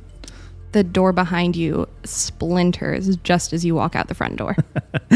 I smirk and I pause and I smile and I keep walking down. Yeah. Yeah. Amazing. Wonderful. What's the plan? Oh, that was fun. Flame Tongue Warhammer, I'm assuming? No. Oh. I homebrewed this for you. Oh, okay. Yeah. And I made you something because I knew you would hate it if I AI'd this. So I just dropped it in the group chat on D&D or whatever. Is that On a Discord. DM? Is that a DM thing? That's not a- is there well, no. Discord It's a somewhere? GM, actually, It's a group message. Well, she DM'd it. Where do I though, find so that? like Is that somewhere on my she is the phone? DM, so it is a DM. Is there Yeah. a password that I have to get? DMception. DMception. What is this? Whoa, that's cool. You drew this? Yeah. Dang. Yeah. Man, we're gonna have to throw that in the fantasy art so the rest of the community can check it out. There we go. That's cool. And I'll send you all the stats and stuff right now too, because that's also important. But that was the other thing. So yeah. I actually about 2% weld up there. Oh yay! That's fun. You get 1 a year. Thank you so much. Really appreciate that. Yeah, it's a cool little thing, and I will send it your way right now.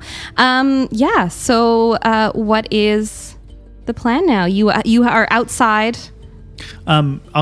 I just have one quick thing. I've been talking a lot. I'll let other people talk. No, and then I realized I also should probably read for listeners what the Warhammer does, but like we'll let you do your thing first. I just, as I'm walking down the steps, what's happened in there as far as like Archie? Like you said, he grew and got red in the face. Am I aware of like this? Is this like a magic, or is he a creature? Like he's just trying to. He's like, what was that? Your enforcer on the previous ship. You mentioned him before. He's also barbarian. Yeah, I think so. You watched him do something similar once before. When he entered a rage, you recognize this to be a berserker. Oh, I see. Yes. Okay, cool. Yeah. All right. As this is in fact someone who was able to very easily wield that warhammer, probably through that. And in hindsight, thinking back on what he said about being taught how to harness his rage, this sort of tracks. Right. Cool. All right. Yeah, he's gonna like log that away. Fantastic. Yeah, so Molten Fury is the name of the Warhammer. Where did you send it to? I haven't sent it yet. Okay. I was just about to. It is a rare Warhammer that requires attunement, and it's a massive Warhammer that appears to be crafted from jagged black stone with veins of molten magma glowing faintly beneath its surface. Magma.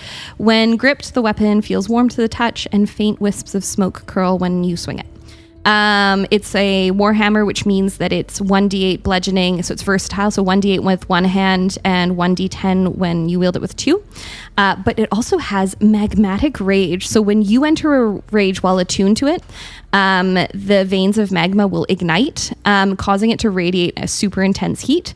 The Warhammer deals an additional 1d6 fire damage on a hit for the duration of your rage. Any creature that grapples you or strikes you with a melee attack while within 5 feet is going to take 1d4 fire damage. Sweet. And then you also have, once per rage, an ability called Eruption Strike. So you slam Molten Fury into the ground as your action, which means it would be the one and done, no multiple attacks, causing the molten power within to erupt. All creatures in a 15-foot cone must make a dex save of DC 15. On a failure, creatures take 3d8 fire damage and are knocked prone as molten cracks burst from the ground. On a success, they take half the damage and are knocked prone. The ground in the area becomes difficult terrain until the start of your next turn. And then also the overwhelming heat of Molten Fury does take a toll on its wielder. So after each use of the Eruption Strike feature, you must succeed on a DC 13 Constitution saving throw or gain 1 level of exhaustion as it drains you. And it smells like Archie. While it's attuned, I just throw it away.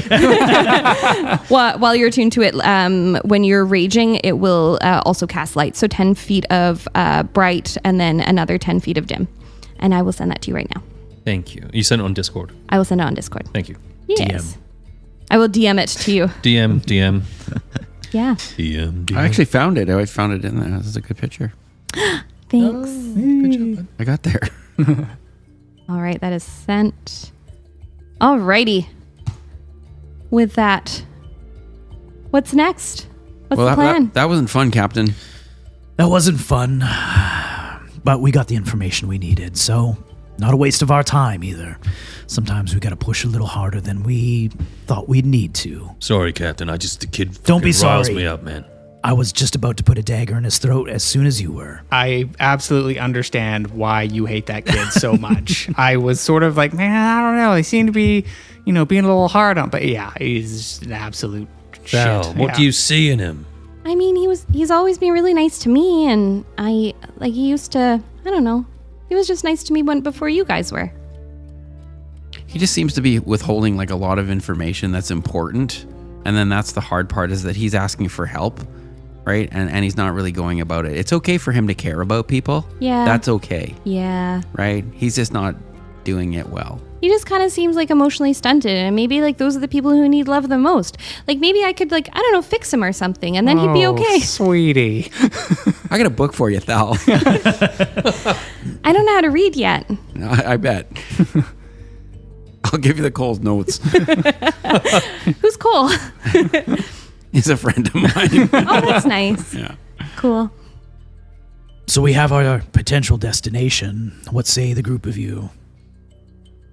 Let's head off. Yeah, let's do it, Captain. Let's go there. Yeah, I think we're overdue. I think the clock is ticking. I think so too. Let's show no fear in the thing that struck fear in the heart of Archie.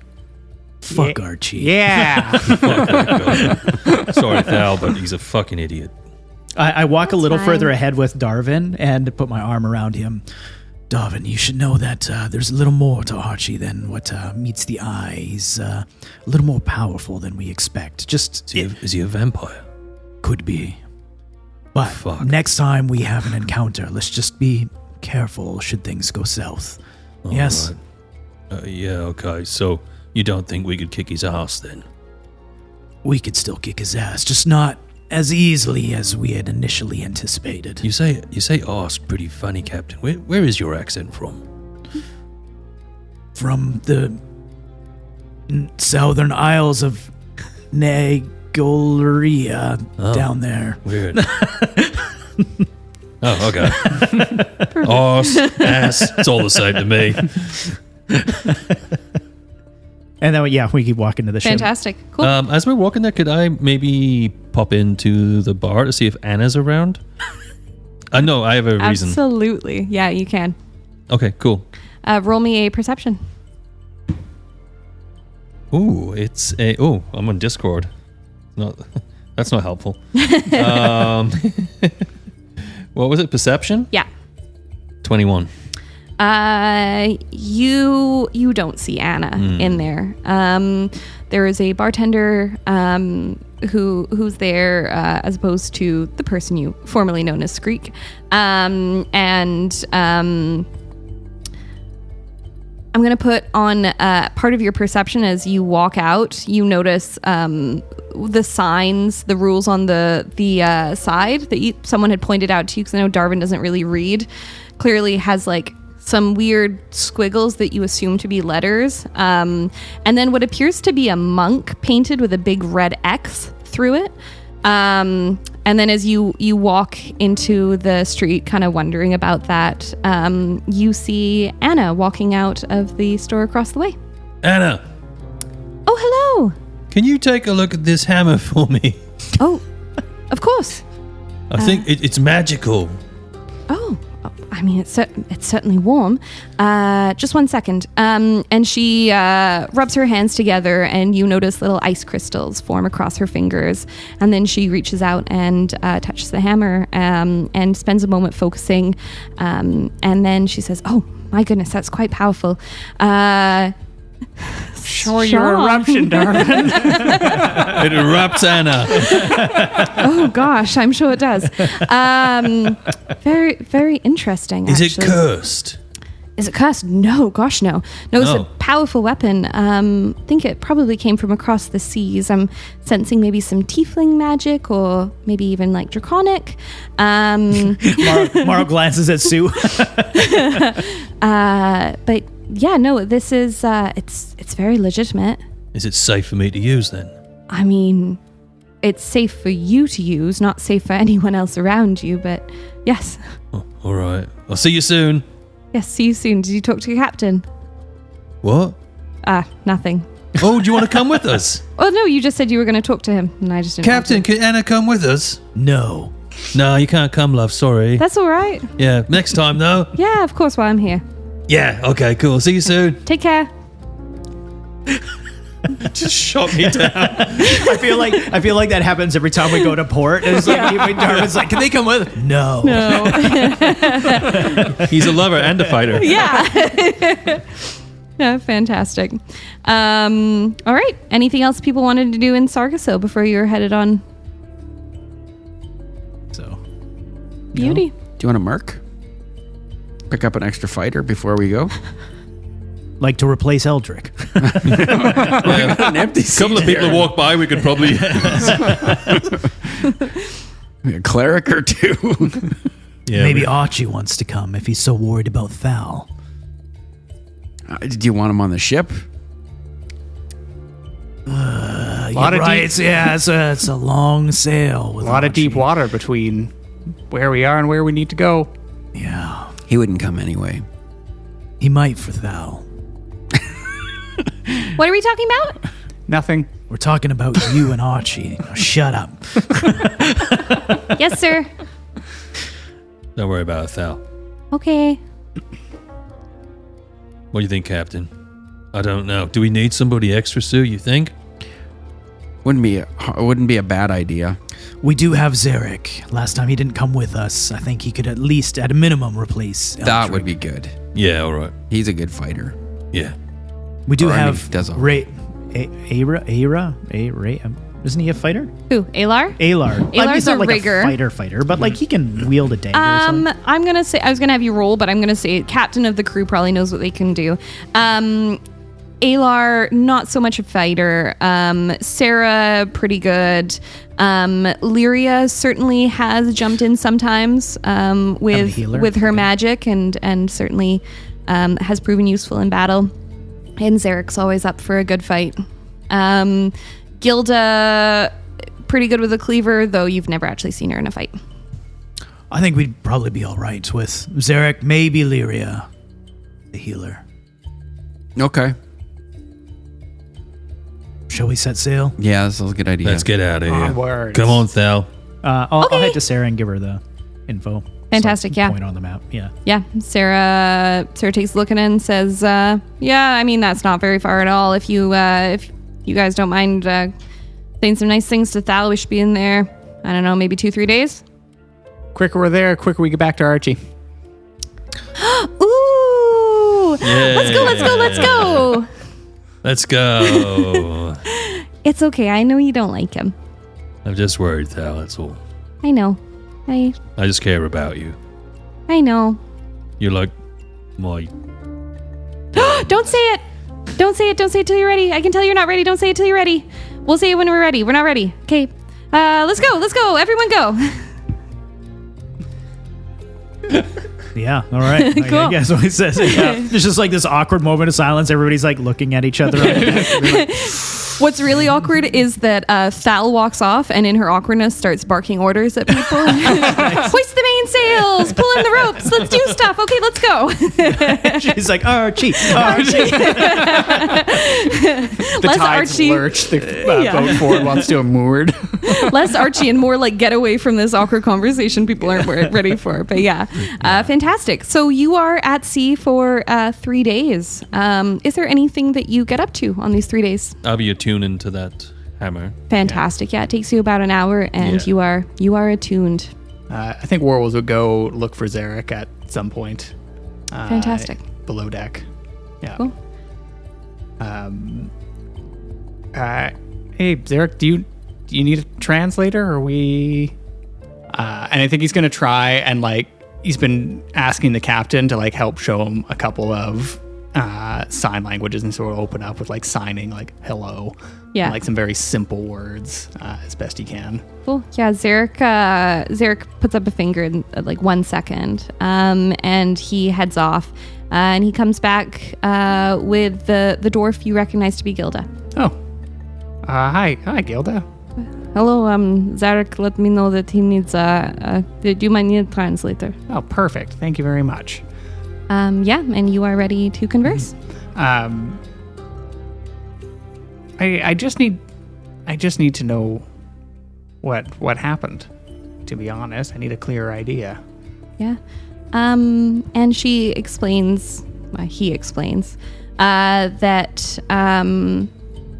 he was a cabin boy on a swab of his own right on the ship, and he remembers how you would play the concertina while Abernathy would allow most of the crew to come together to sing shanties and spend time together, and how while he was often not allowed to actually join as one of the newer folks, that he would purposely swab the deck nearby. And he talks about how the ship, because it was intended to be the first through the gates at Saya, how important that was for everyone, and how he overheard Abernathy and the first mate discussing how potentially controversial it would be to have a plasmoid on board. That the first mate appeared to be the one pushing harder for it. And at first Abernathy said no, and then seemed to think about it more. He tried to stay close to you, tried to give you warnings. And as he talks, you do feel like you recall him. There is some memory. And I've actually dropped a picture, sorry Russ, into the Discord. You do start to recognize the earnestness on his face, a younger drow boy. You sort of remember in the background, but swabs come and go, and you only sort of paid attention to the ones who stuck around longer. Would Warbles be able to pull the memory, like the name of the first mate, from the top of their head? Would Warbles be able to? Would Sean be able to? Would Sean be able to? Yeah, I would say it would be Pip, probably Pip Lockhorn. Yeah, Pip Lockhorn, yeah. I don't understand what Pip always had a chip on his shoulder. I mean, I always called him Pip the Chip. Zarek sort of makes a bit of a snorty laugh, and when he does laugh, it sounds strange. Roll me a history. 15. 15. You do remember a little bit of Zarek. You remember having a couple of conversations with him. You remember Zarek talking.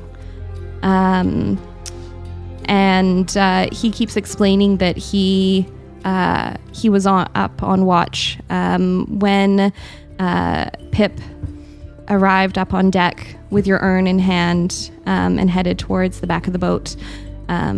He describes trying to stop Pip and watching as your urn was thrown into the sea. He tried to go to Abernathy, and when he did, he was accused of insubordination. I'm so sorry. I trusted, I'm sure like you did, I trusted the captain. I really wish that I'm so happy that you stood up for me, but I'm so sorry that this happened to you on my behalf. He shakes his head and says it wasn't you, and that it cemented in him a will to help others, and that he tried telling the others as best as he could, but as a swab, as an orphan, as not being able to speak and not being able to write very much trapped him. By the time he was able to communicate to others, the people who were around weren't the people who mattered. And that he kept his eye on the sea all of these years. Well, you may have been a swab, but the one thing that I know for sure is that you are a good person, and that is what matters most. And you were a friend when I didn't even know I needed one. So thank you very much. And Warbles is going to go in for a hug. Zarek definitely doesn't look like he knows how to hug you, but he certainly allows it. And like Warbles, it's like it's hugging a warm like waterbed. Yeah. He's like, thank you. If there's anything you need, I'm indebted to you. Zarek just signs back that he hopes you enjoy your newfound freedom. And then he puts his hand on Gilda's shoulder, and they turn and walk away. There is one thing, Gilda, if I could, would you be able to help show me how to sign, and so I can speak freely with Zarek? Of course, I would love to. It would be my honor, genuinely. Thank you very much. Of course. Also, good job in the alley. Anytime. And with that, I think it's maybe a perfect time for a break. Oh, yeah, let's do it. Break time.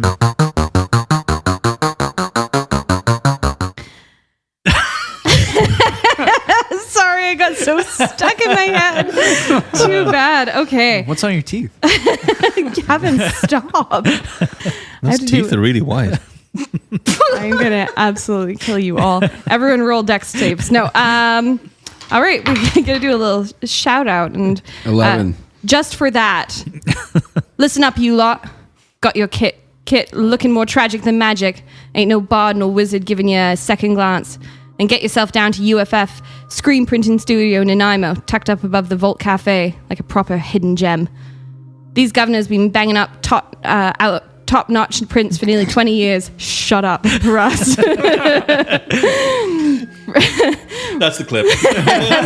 Just shut up, Russ. Real legends at turning your scrappy ideas into masterpieces. Whether you're an artist with big dreams, band with bigger riffs, or a brand wanting gear that don't look like it came from out of a charity shop, UFF's your crew. Why strut about in threads that scream average when you can look like a king or a queen, or like my Thal, off the realm? You're welcome, Miss. Sort yourself out. UFFscreenprinting.com. That's UFFscreenprinting.com. Go on, give him a shout. UFF will make sure your project's a bleeding masterpiece. Proper magic-like. All right. That was You're great. welcome. Nice. So it's very funny because I didn't realize that UFF was Mara, who I met in the summer, and actually I'm wearing his one of his t-shirt. t-shirts. Nice. Yeah, it it's is a great so print. nice. It is the best Nanaimo t-shirt. I Yeah. get compliments everywhere, and Morrow is a top-notch human being. Fantastic artist, fantastic printer. Fun Absolutely. fact, the two pieces of art on either side of the table are also his. Oh, That's yeah, true. totally. Yeah. Yeah, he's great. Yeah. No. That's cool. Well, unless your shirt really shows off your nipples. That's actually purposely why I got it. I actually asked, like, can I just cut the holes Yeah, there's in holes. the shirt? That's why the nipples are coming for just like through. pure nipples. He's like, you do whatever you want. You bought it. Amazing. And with that, so we've talked about a little bit about what Warbles was up to on the 3 days at sea. What were the rest of you up to? 3 days at sea. I'm like looking at my mop, then looking at my hammer, then looking at my mop, Don't toss the hammer overboard. and I'm looking at the hammer, and I really like the mop. You can keep both. Thal. Oh, Thal's there. Thal is like behind your shoulder. Oh no, Thal, it's just this dickhead gave it to me, but I really like this mop though. It changes into a sword when you need it to. Oh, I've never seen it do that though. Well, we may as well just hasn't had a chance then. I don't know, but I don't know about this hammer. I mean, your choice. You know best, Darvin. Yeah. Well, maybe I don't actually, but yeah. Anyway, just leave me be for a bit, Thal. Thanks for checking in on me there. Yeah, it's fine. You're doing a great job, kiddo. Oh, thanks. And the wind just fills the sails. What does Darvin decide? Or he just doesn't? I take the mop and I take some like loose canvas I've got and I strap it to the hammer. So there's now a mop like along the shaft of the hammer with the little hairs of the mop around. You Voltroned your weapon. Yeah, I've added them two together because I'm thinking in my mind that two magic weapons together, Amazing. even though one's one obviously just a mop. Yeah. But yeah, I'm trying to put them together because I'm trying to. And then onto your back. Yeah, well, yeah. I mean, when I'm Yeah. ready to go, yeah. Roll me a perception. Oh God.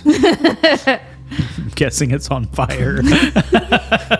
Natural 20. Natural 20. What a time to roll that. Yeah. Just as you go and you put the new hammer mop aside and you smell something that smells like burning wood and fiber. Oh shit. Oh shit. And I run and I show the captain and I say, Captain, look, the hammer it's taken the mop into it. It's gonna make it more magical. Darvin, that's incredibly powerful. Let it consume the mop. Yes. Yeah, Captain, yeah, that's awesome. And in moments after that, the mop is no more. Awesome. Now it's gonna be so powerful. You will be unstoppable, Yeah, Darvin. mop hammer. Be careful. Mop hammer. With great power. No. Comes mop hammer. Fantastic. Sue, what have you been up to? Sue, Warbles and Zarek were having a conversation with Gelda in their in In the the study cannon with a place? candlestick. Yeah. Yeah. Sue would be down. He would be down, and he would be serving lunch. And he would put his new knife to work. Nice. And I know that she collected sea urchins. He would put those to plate for the crew. Nice. Amazing. Fantastic. Anything else Sue was up to during this time, or? I don't think so. Just making sure that his galley is ready to serve. And Beautiful. yep. Roll me a perception. 7 and 6 is 13. Yeah, they keep the flour on the floor. Morrow, what are you up to? Morrow's actually been working on technique. So he's originally from the Bardic School of sword fighting, essentially. I forget the actual name. Yeah, I think it's College of Swords. College of Swords. That's a stupid name. I wish it was called something cooler. Anyways. Yeah. But he's like got his normal coat off, hung up. He's just kind of got like his undershirt and like his vest on. And he's just doing like a couple routines. He's got like a wood dummy or, some sort of pole set up that he'd normally practice on.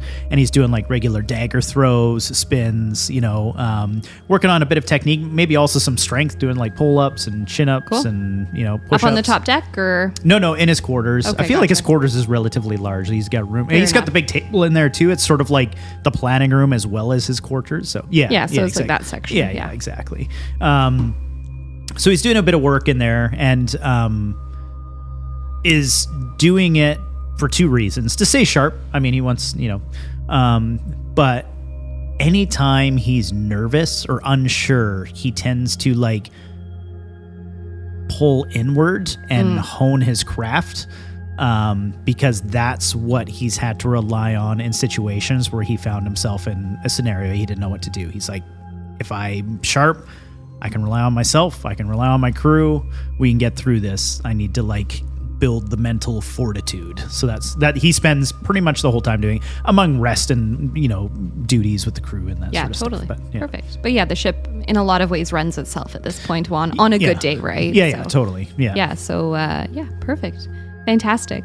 3 days pass, and early afternoon on the third day, Sarah calls down and alerts everyone that you are arriving towards your destination. I go and talk to Sarah. You've had some time to review the maps, I'm assuming. Yeah.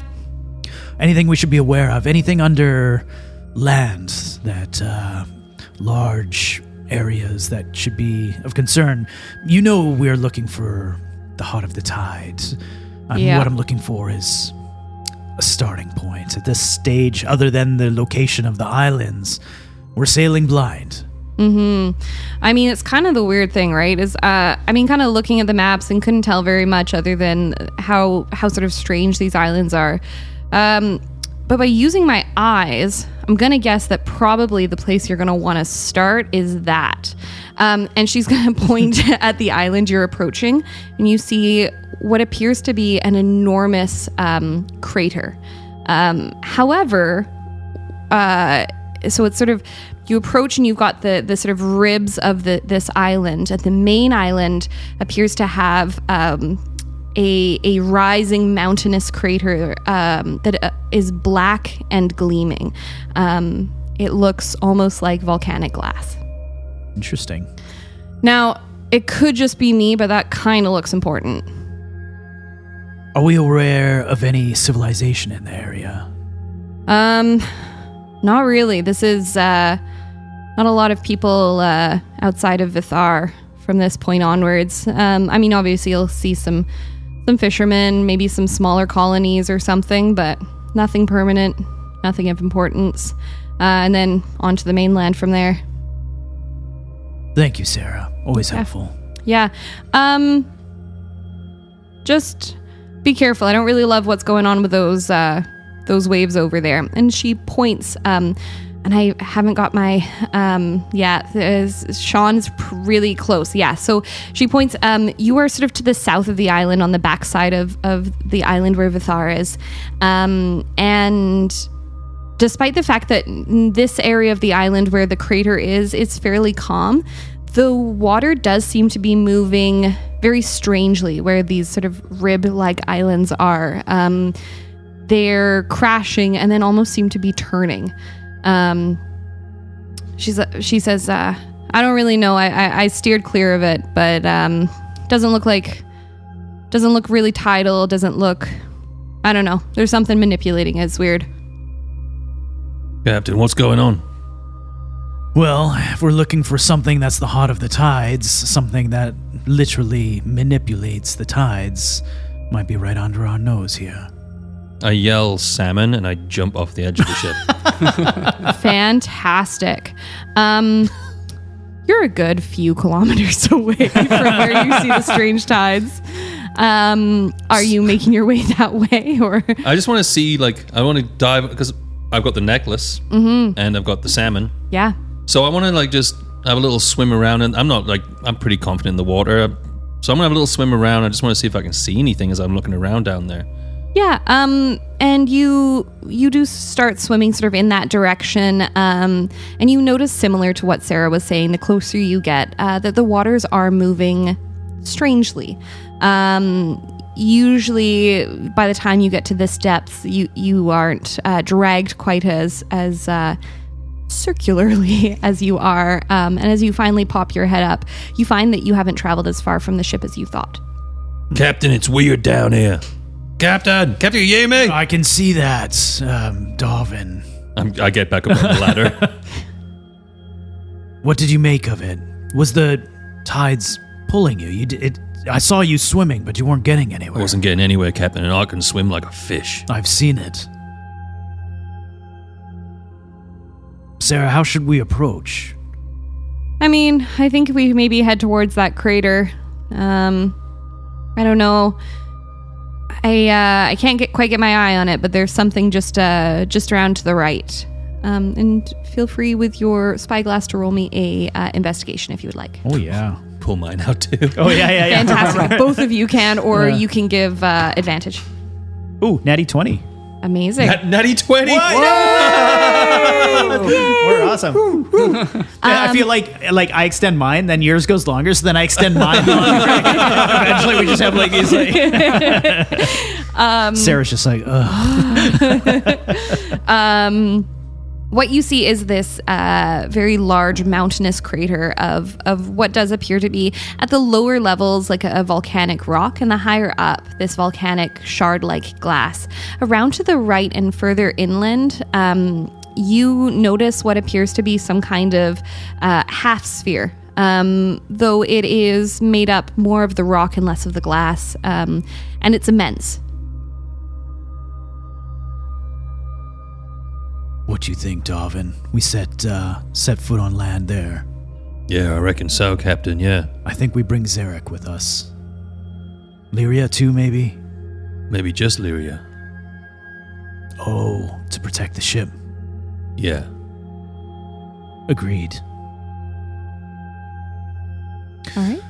Yeah, I would call to the crew and tell them where we want to put to land, or whatever the hell it's called. Park. And it looks like dark. It looks like it's volcanic looking. It's dark. Yeah, what's very interesting is this island is very lush. It's very tropical. Oh, it's lush. Okay. Yeah. So much of the island is. However, there is this crater that all of a sudden is this pitch black stone into glass that rises up from the forest, and then further around this very strange half sphere. Captain, you know what I'm thinking, right? Darwin, I almost never know what you're thinking. It's vampires. This is probably where they live. He takes his telescope again, looks at it. The black shattered mountain. Yeah. I bet you're right. Never wrong. We're gonna need Lyria for this. Yeah. Yeah. Lyria, what do you know about vampires? Lyria is not on the top deck right now. We'll ask her later, Dolphin. She can make her way up. She hears her name being shouted. What you want? Wow, you just gaslit her. I thought I heard my name, but all right. No, yes, we're going to be setting foot on land over there, and we'd really appreciate it if you could come with us. Me? Yes, we're worried that we may run into a scenario that involves us being hurt, and you are one of the best people to help us with such a scenario. For sure, yeah. Oh, I'll go get ready. One other thing. Should you have any supplies or potions or herbs that will help us with Not dying? Oh. vampires, should we come across it, please bring it, just in case. Vampires? Yes. Oh, gosh. I know, right? Lyria heads downstairs and starts to get ready. Sue, Yeah. we're going vampire hunting. Fantastic. Susan. Who's gonna watch the kitchen? Zarek. Yeah, he's gonna watch it, all right. Lyria comes back not long after, and she's wearing surprisingly heavy armor. And despite that, she has no arm coverage, and you would notice that her bracers have been left behind. She is carrying a quarterstaff and as well as a light crossbow, and she heads over to you and she says, "I've got a couple extra healing potions if you're looking for any." I have one from our last brew set. Does anybody else need one? I'll take one, Cap. I could probably use one as well. Sure, I've got two. Yeah, here you go. And Sue, do you need one, mate? No, it's good. Sue's good. I did a little bit of research when we were in Sargasso, and everything I've read says that this should work on you as well, Mr. Warbles. Oh, thank you. That's great. Of course. Wibbles, have you ever seen a vampire? Only in my nightmares. Huh. Weird. And they called to me and they showed me a black mountain. Dolphin. Sue, did you hear that? I heard it. Oh, God. Oh, I'm getting very worried now. Mop hammer! Where did I don't even want to know. All right, I'm ready when you are. All right, Sarah. Set us towards land there, and we'll row in. Aye, Captain. And she pulls as close as she can, and you get a bit of a better view of this crater. It does seem to go all the way around, and pulls fairly close actually, before letting you all get into the rowboat and head to shore. All right. Can I just say that I'm really excited for Games Workshop's new sort of module mop hammer? I also like the visual of me shouting that, but it's blatantly no mop involved. Yeah, Lyria's people like, wondering. Yeah. All right. So as you approach, you get to the beach, and I would love everyone to please roll me an investigation. 7. Fantastic. No, it's not. 8. 11. 11. Okay. 1/2 of an 11. Okay. It's just the one part. That's the one I figured. Yeah. I was like 5.5. How do you roll 5.5? It's got those I'll take it. I'll take 5.5. Natty 1. Lyria points out and goes, "Oh, if you look over here, it looks like maybe there used to be some kind of port or a dock or something." And you look over, and there seems to have been sort of some stone pillars where the wood has long since rotted, but just some remnants of what would have perhaps at some point been an entryway. I thought Sarah said it was unlikely there would be any civilization here. Well, it doesn't appear that there is one here now, but perhaps there was. Was. For how long? Can we investigate like the wood in the sense of like, is it just rotted or is it damaged? And like this could have only been 5-10 years old. Yeah, for sure. Do an investigation. Could While Warbles he's do doing... Oh, sorry, go ahead. could Warbles do a history check to see whether or not there was anything when they were on the Yeah, seas? go ahead, actually. And I'm going to throw one of my rocks, because I always pick them up every now and then and just put a couple in my pouch. Perfect. I'm going to throw one of my heavy rocks just at one of the walls or something like that to see if anything stirs. Fantastic. Yeah, go ahead. 13 on the investigation. Okay. Samesies for the history. Fantastic. Would it be... Strength if you're lobbing. Strength or athletics? Strength? Athletics. Yeah, we can do athletics. It's both the same for me as... Yeah. Cool. It's 8. 8. Fantastic. Nothing stirs when you throw this rock, though it doesn't hit quite as hard as you were hoping. Yeah. For the investigation, you can't really find any traces of wood here. You can see places where it looks like the wood has rubbed against the stone, where it's worn away. But this is fairly old.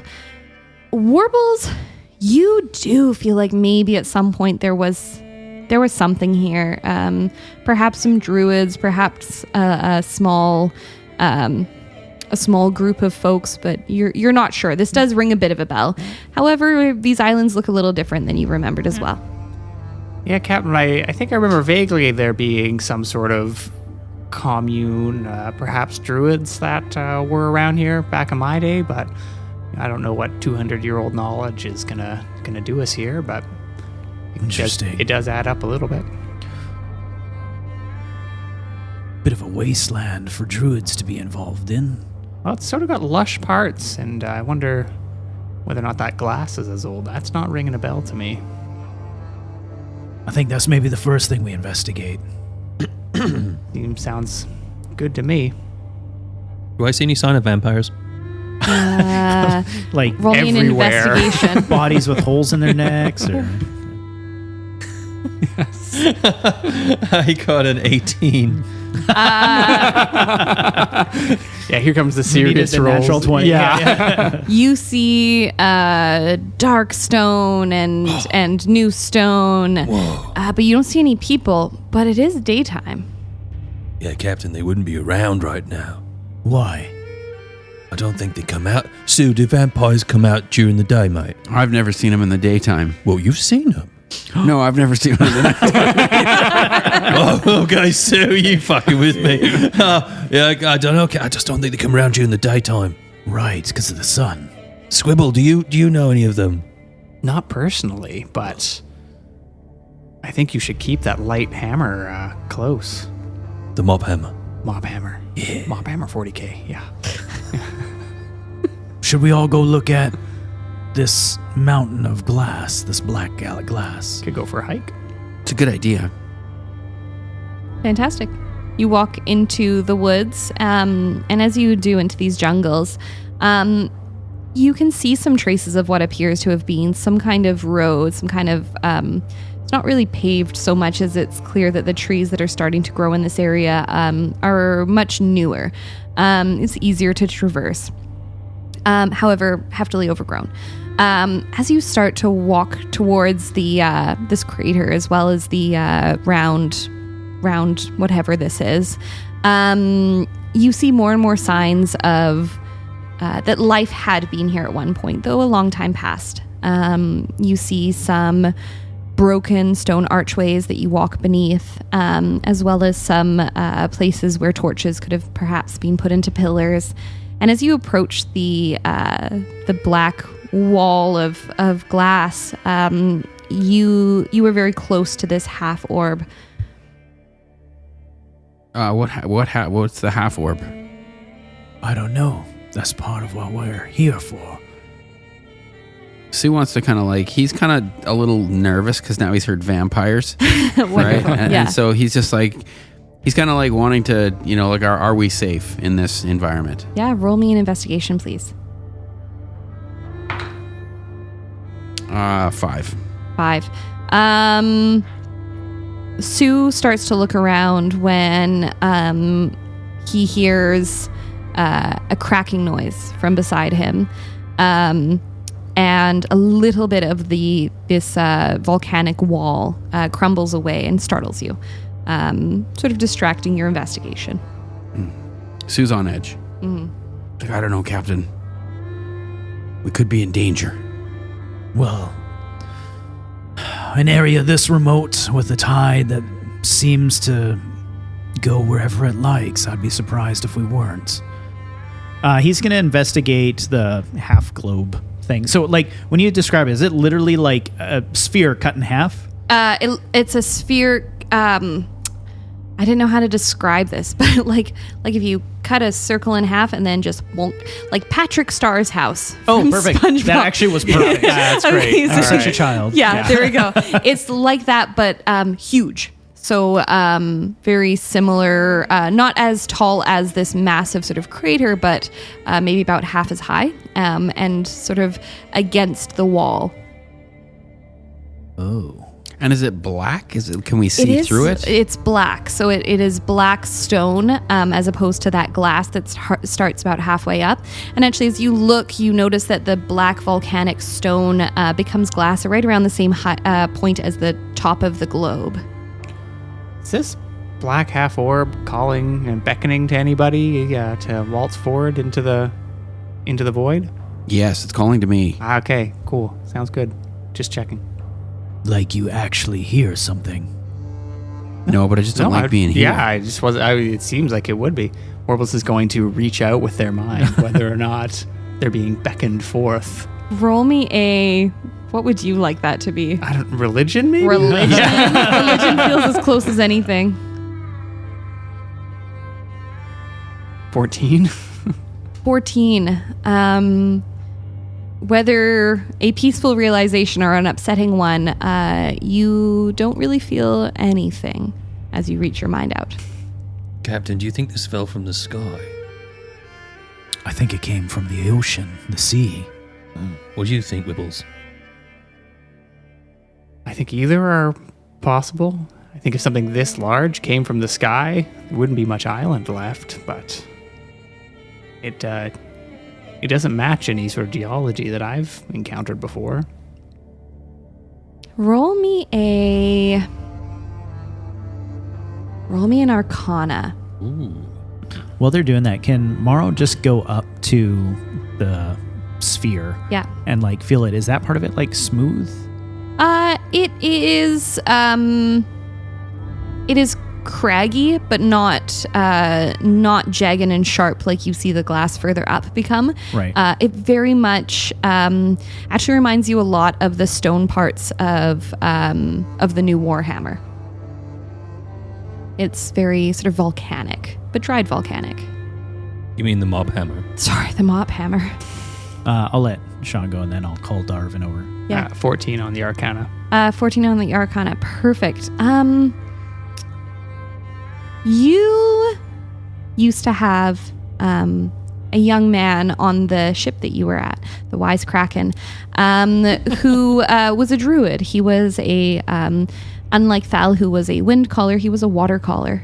However, a couple of times he showed some ability to call forth things to anchor to, and this looks a little bit like that. Oh.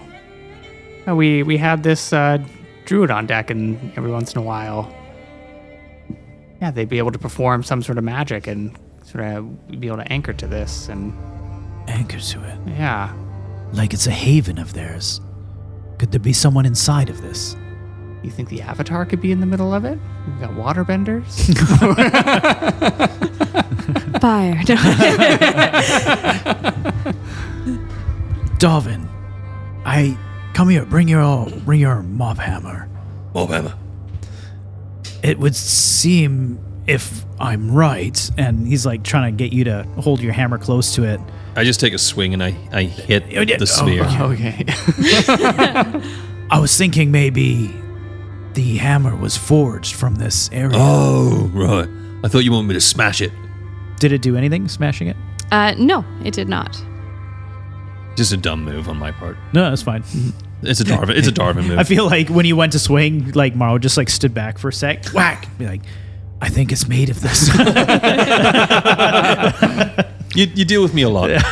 Does there look like there's any way through this, or does it look like we just need to wander around it? From this angle, there doesn't appear to be anything. However, you do notice that the area that sort of appeared to be almost like a path continues around it. Why don't we follow the path and let's see if we can kind of, because I don't know if this is like just a, like a tourist spot, a point of interest, but then the path goes this way to the right. Do you think we need to pay admission to I don't go think see down the path? so. No, I don't think there's anybody here to pay admission. I've already to. ran off down the path. You've already ran after the path. Yeah. Okay, yeah. It's fine. It's Darvin. As he he has has his his hammer. Do you want me to go with him or? No. No. Yes. No. I'll stay Don't do- here. Yes. Okay. Please stay here. Okay. I would follow Darvin. I'm gonna look for like I don't know, how do you check for traps? Is there something like danger stuff as he's running an forward? investigation? Yeah. Or a perception if you'd prefer. Definitely perception. Fantastic. 11. You don't notice any traps. There are lots of tree roots and stuff like that you're dodging, and Darvin's just tearing through. But no. Watch your ankles. Sue's gonna be right traps. behind him. Yeah, he's gonna be Fantastic. Darvin, slow down, Ben. Like, What? And as I look to hear what you're saying, I trip. Amazing. Yeah. So I'd like you to roll me a dex check. Which I have advantage on. Fantastic. Well, actually, I just got to check that again. I do have advantage on it for some reason. I can't remember what it was. You got danger sense. Danger sense, yeah. I guess this wouldn't be a danger sense, though, because I tripped because he distracted me. Well, it Sue's depends. Did you dangerous. look over the shoulder and then trip, or did you? In Yeah. the danger sense, you were kind of paying attention. your feet kind of do their thing. They have like a sense to themselves. 14. 14. Yeah, you stumble, you put a hand down, are able to get back on your feet and keep running. Oh, he nearly got me there, too. Yeah, slow down, Darvin, man. All right. Slow down. You okay there, big guy? Yeah. Yeah, no, I'm all right, Squibbles. All right. I'm trying to get his name wrong every time on purpose, and I'm running out of getting it wrong. Warbles is just happy to be here. Happy that someone's calling him something. Just happy to be out of the bottle. Yeah, exactly. So you continue around, and you actually do see an opening. And it's a fairly large opening. Roll me an investigation. You mean a perception? Roll me a perception. You mean 9. investigation? Doesn't matter. 9 or a 1. Take your pick. It is. It appears to be somewhat decorated, this entryway, though you can't really tell what it says.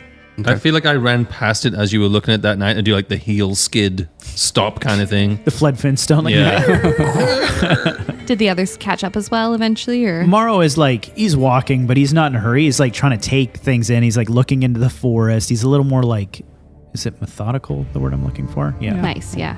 Okay. You do eventually catch up. And when you catch up, you see the same opening, as well as the fact that it seems to go deep into this orb. Well, this is our way in. You were right, Sue. Good leading. Well, it's a path. Not all paths are safe. No, not safe. I'm just saying that the path just led us here. Right. I push past them both talking and I run in. Fantastic. Darvin's like, I smell danger. As you enter, you walk through what appears to be this very long hallway. Are the others following? Morrow is, but Yeah. he's purposely bringing up the rear. Okay, perfect. You're all Sue's cautiously going forward, and he would be checking for traps. fantastic. Roll me an investigation. Warbles? Warbles would not be not allow Darvin to get too far ahead, so would be doing best to keep up. Fantastic. Okay. Natty 20. Perfect. You do not see any traps. You don't see anything. There are pillars that have been carved, and every third or so pillar, there appears to be a statue of a man or a woman or a wolf or a bear or an owl, all of them in some way holding some kind of dish high up that you surmise to probably have been like a brazier, some sort of way to light this path. as you continue in Darwin, you come into an enormous chamber that all around you see walkways. You see some stone ladders as well as some stone, I'm trying to think of what it would be, like a barrier to prevent you from falling. What would that be? Handrails. Railings, thank you. Guardrail. Pony walls. Yeah. Thank you. Yeah, 9 o'clock at night, my words are gone. But guardrails and small walls to prevent people from falling. You see places where there probably would have been some kind of wooden stairway or ladder. And in the very, very center of this large dome, you see a tree. But the tree is not your traditional grown from the ground tree. In fact, looking at it, you can sort of see through and past it to the wall beyond and all the hallways around you. It is a huge oak, except when you look at it again, it might be a willow. And the leaves move, though there is no breeze. There is a gentle golden glow about this tree, and almost like a golden confetti that falls, but right before it lands, it disappears. And at the base of this tree, there is a woman, and she is sat crisscross applesauce in the nook of this tree, and she is wearing silver armor with a across the chest what appears to be a feather. To her side, there is a mace and a shield. And she has flaming red hair, and appears to be a younger woman, though a closer inspection would also show her to be a dwarf, so a little bit harder to age in a lot of ways. And across her lap is an enormous tome, and she is sat there reading. Oi, are you a vampire? She closes the book and looks up and goes, it wasn't the last time I checked. No vampires here, Captain. That's what a vampire would say. You not lying, are you? No, but that's also what a vampire would tell you. I think they got to sleep during the day, Darwin. Wait, but would a vampire say that? I don't think a vampire would say... It's true. I actually think the greater vampires don't need to sleep. Oh, well, but then why would she tell us that as well? To so confuse. Why are you here? Oh, sort of a long story, but kind of like the temporary guardian. I was waiting for you. Waiting for Sue. For Sue, Wait. he's here. Yeah. Hurry. Oh, you've heard a story of his accolades. Well, he won the captain's cook-off. Yeah. You must be hungry, love. Oh, technically don't need to eat, but I wouldn't mind a... He passes her a piece of sushi, and it's a 1d10 plus. I mean, I don't technically need to eat, but I'm awfully grateful for it, so thank you. Oh, you're welcome. But do you need to feed? Everyone turns their heads. I absolutely do need to feed on the blood of virgins, and no, the sushi will do just fine, thanks. Oh, virgins. Well, we're safe then. That's fine. I know, we're just fine. Sue backs up. Oh, Sue. Oh, buddy.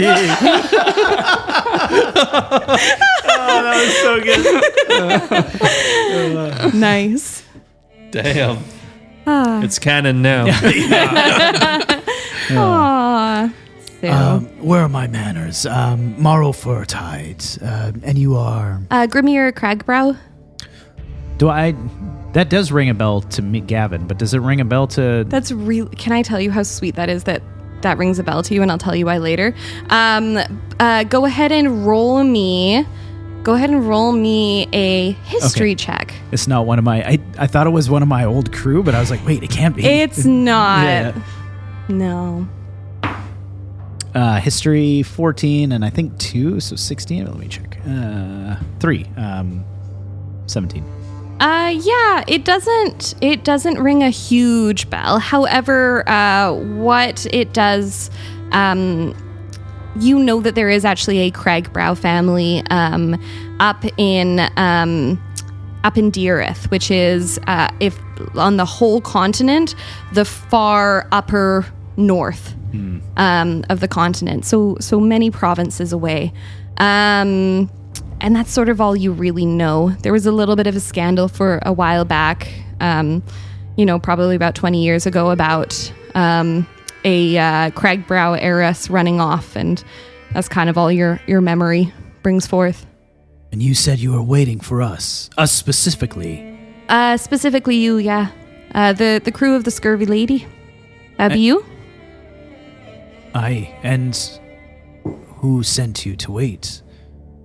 Sort of like a calling, or maybe my predecessor. Anyway, sort of just knew you'd be here and had to stick it out and made sure you made it where you're going. And now that we're here... Yes. We fight to the death. I see. Just kidding. I was going to say it wasn't going to take very long, so it's a long wait for you such a or for me? Well, I think we both know the answer to that. Yeah, that's sweet. And she snaps her fingers and the tree behind her disappears, and so does the tome from her lap. I changed my mind. Oh, you were talking about you winning. Oh, sorry, I thought you were talking about me still. Right. So the tree and the tome, why are you here? I know for us. I mean, why are you here for us? The tree and the tome were more like a memory. This actually happens to be where I met my predecessor, but I sort of just to make sure you got where you were going, and that once you got where you were going, that you got back out again. Are you here to help us then? Sort of. The rules are a little squishy. What I can do, what I can't do. How I can help you, how I can't. You're a guide. A guide? Oh, yeah, I have been actually in the past, I suppose. How can you help us? Once again, it's a little squishy. So let's squish it. Okay, well, let's squish it. I can sort of make sure that this way stays open. I can hopefully make sure that those of you that come back get to your ship. And if you don't make it back, I can make sure that this way stays safe for the next people who comes along. Come back from where? You're going to the Heart of the Tide, aren't you? We're trying. Yeah? What do you know of the Heart of the Tide? Oh, everything and nothing. That's so helpful. I know. Let's start with the everything part. You The must know everything Archie. Archie. It's not a name I know, but... Oh, consider yourself lucky. Oh, sounds no, good. it's Captain. It's Viper. The Viper. Right, Oh, right. Viper. It sounds terribly tough. Very. Probably, yeah. The Heart of the Tide. Heart of the please. Tide, though. Yeah, what I can tell you about it. All right. Well, years ago, when I came here myself with my own party, we came to commune with someone. Weren't here for the Heart of the Tides ourselves, to be honest. Came here to chat with a man named Kale Zenith, and met him here under a very similar circumstance. And but the first time we met him was down there. Fought a kraken, all the good stuff. Almost died, didn't die, and got to see the power of what it is to see druids at their finest. The Heart of the Tides can control everything that you thought. It can control the water. It's not the reason that the tides move, but it can act like a tide. And there was decades, millennia, really, where druids controlled that, where they used it for good. And then there was a time when it was used for evil. And then there was a time it was used for absolutely nothing but to keep it safe. But the druids left slowly, one by one, either death or old age or just ran out of inspiration, and here it is, just empty. Large temple of nothing. Maybe just bad food. I mean, to be honest, when I was here last, we had a big old feast after we killed that kraken, and I don't remember a thing about the food, which to me says something. If you don't remember, it wasn't any good. That's true. Yeah. It should be inspiring. Yeah, it should be, really. And this sushi, by the way, is absolutely fantastic. Of course it is. It's from Sushi Chef. Oh, Sushi Chef. A name I'll remember for a long time, I can guarantee it. Why don't you need to eat? Part of that complicated thing that gent I mentioned, Kale Zenith, he was a little bit more, and when he died, I made the mistake of poking it, and I became a little bit more.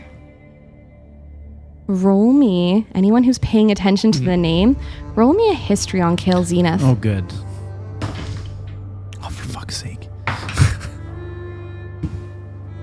Oh, sorry, would you say history? History.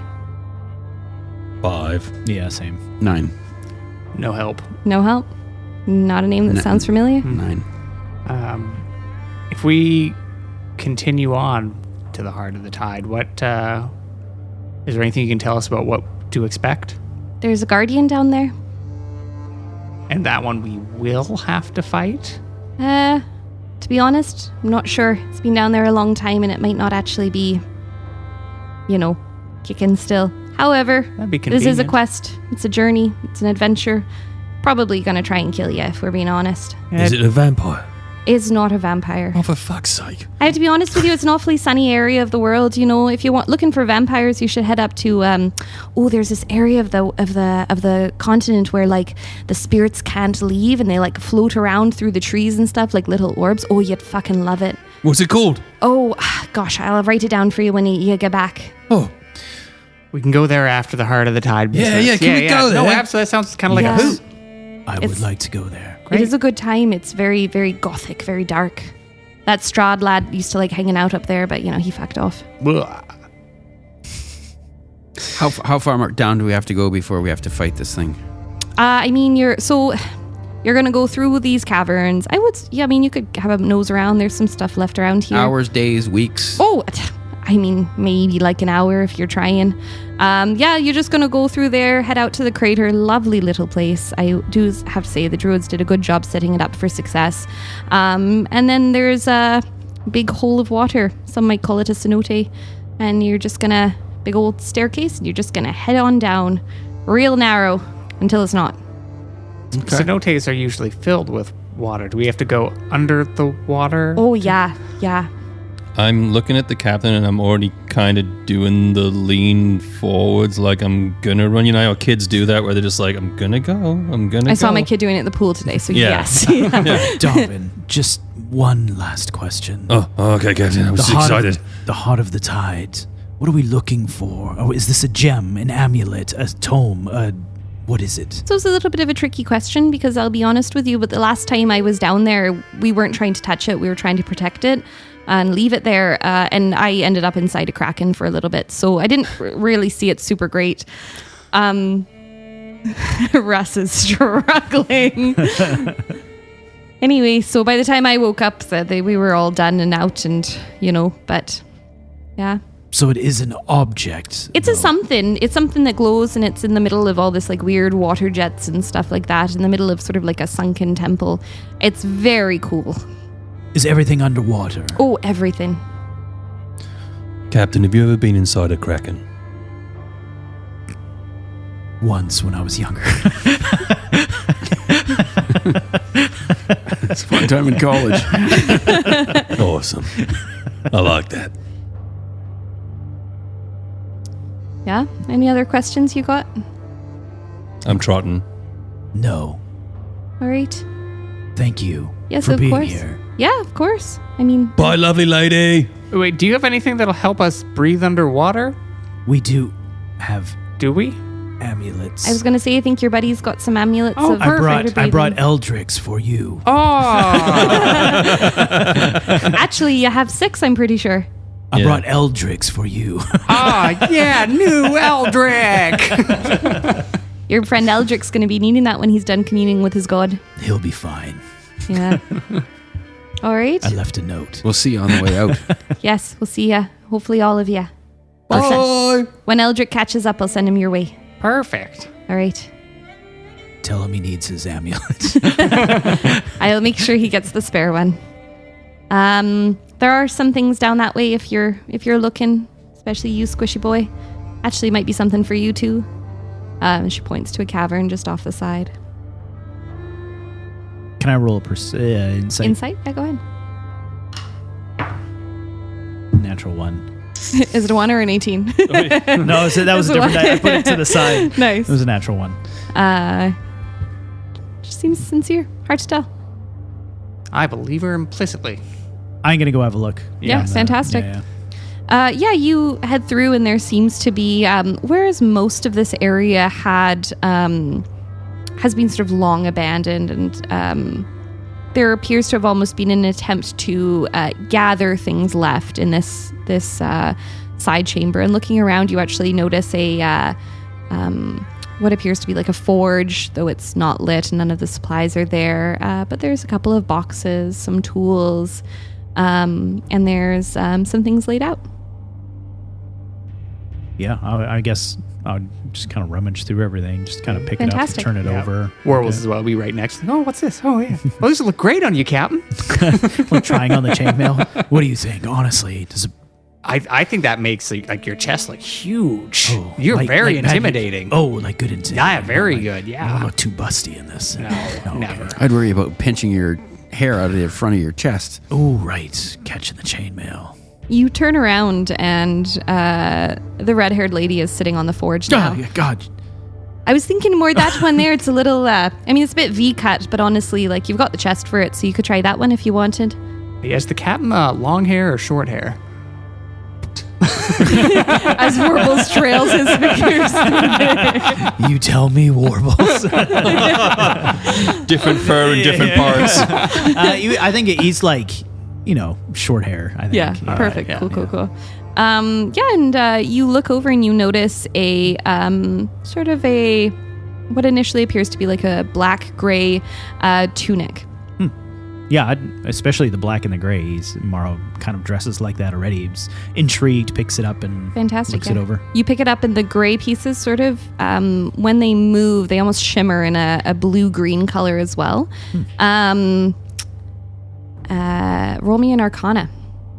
Not going to use that dice. Come on, Sphena dice.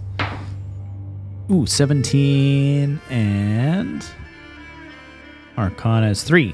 A dirty 20. Dirty 20. This is very magical. And when you look at this, something about it sings to you.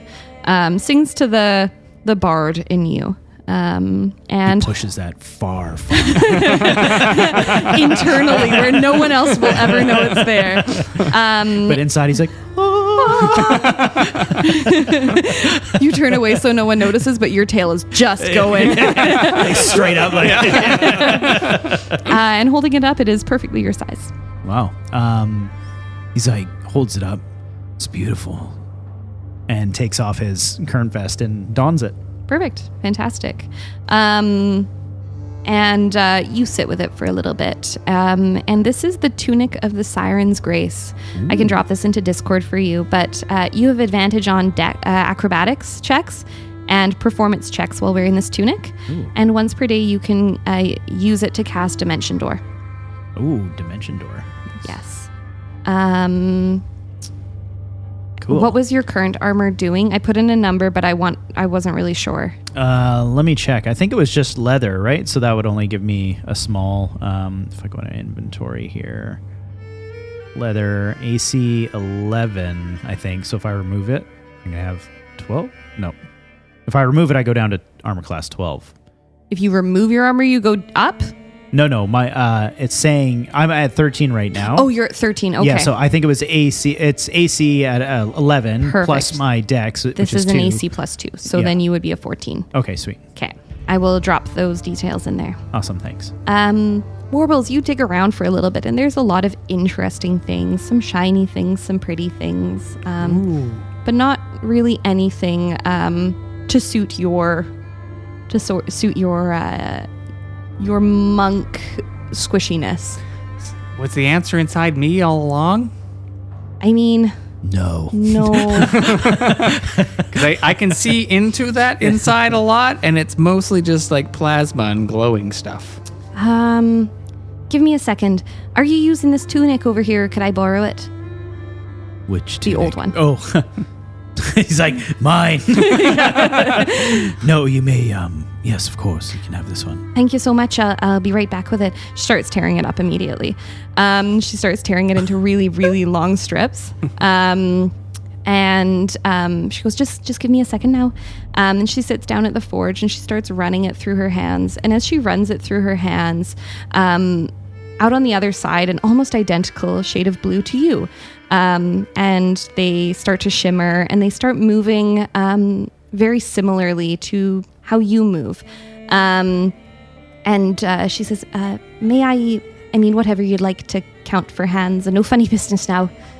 Oh, yeah, sure. And like put out 2, and then like 2 more will show up. So like 4 appendages will appear. She sort of laughs and starts wrapping your hands as she would hand wraps. And then she goes, I'm just going to sort of put those 2 away. And she pushes 2 of your arms back into your body. And she says, that should help a little bit. And she's given you wraps of unarmed prowess. So while you're wearing these cloth wraps, your unarmed strikes are considered magical for the purpose of overcoming immunity and resistance to non-magical attacks and damage. And you gain a +3 bonus to the attack and damage rolls of your unarmed attack. Gee dang. I'll drop that in Discord as well. Thank you. And I think you're all sorted. Yeah. All right. Do you like my hammer? Oh, it's very nice. Do you Yeah. want to take a look at it? Oh, yeah. Has this recently absorbed a sword of mop? Yeah. You know that sword. I know that sword. You hold on to that. That's a terribly powerful sword there, young man. And she looks over at Morrow and gives him a wink. Morrow looks at Darwin. Darwin. Incredible. I know, I'm pretty smart, Captain. Ingenious. Yes. So, did you see that? I saw that, buddy. You're doing well. Fuck yeah. Let's go smash something. We're ready. Start running off. Let's do it. Down to the left. Or, well, anyway, you'll catch up with him, I suppose. I ran right into the wall. Thank you, Craigsworth, or whatever your last name was. You can just call me Grim, Grim. Thank you, Grim. of course. Good luck, and I'll see you all when you get back. I hope so. I hope so, too. See you on the down way there. out. Yeah. Well, I hope so, and I hope you got more of this sushi, because they're awfully good. Well, I'm going to need the rest of it. I completely understand. Here, I feel bad that I've accidentally. You're good. You're good. Well, there's another pack in your pocket anyway. And reaching down, there is. You have been replenished. All right. Well, good luck, all of you. And you start your walk. And if any of you turn back, she is no longer seated upon the forge. As you walk, you head down this tunnel, and it turns, and you see sunlight ahead of you, and the walls either side of you are no longer showing humanoids, but rather showing a wolf, a bear, an owl, a raven, a fox, just animals, very druidic. As you enter into this large open space, it is in fact some sort of crater, and there you are completely surrounded by this black stone into glass. It's almost the same on the inside as it was on the outside. However, in the middle is this stunning oasis, and it's very large. There is beautiful trees, some trees larger than you've ever seen before. You can hear birds and animals, and there is a beautifully tended to path. And as you're walking, Lyria says, "Oh my gosh, look at all these herbs. I didn't even know you could grow these out here." And she's like just shoving stuff in her pockets as she goes. Nice. Oh my god, this will keep me stocked for years. If we have time on our way back, I'd love to grab more. As you walk, you continue to the edge of this cenote. And sure enough, there is a stone archway and a staircase down. As you stand on the edge of this crystal blue water, you hear footsteps behind you, and you turn back to see Eldric racing to catch up. And here at the edge of the Heart of the Tides is where we will leave off our session. Mob hammer!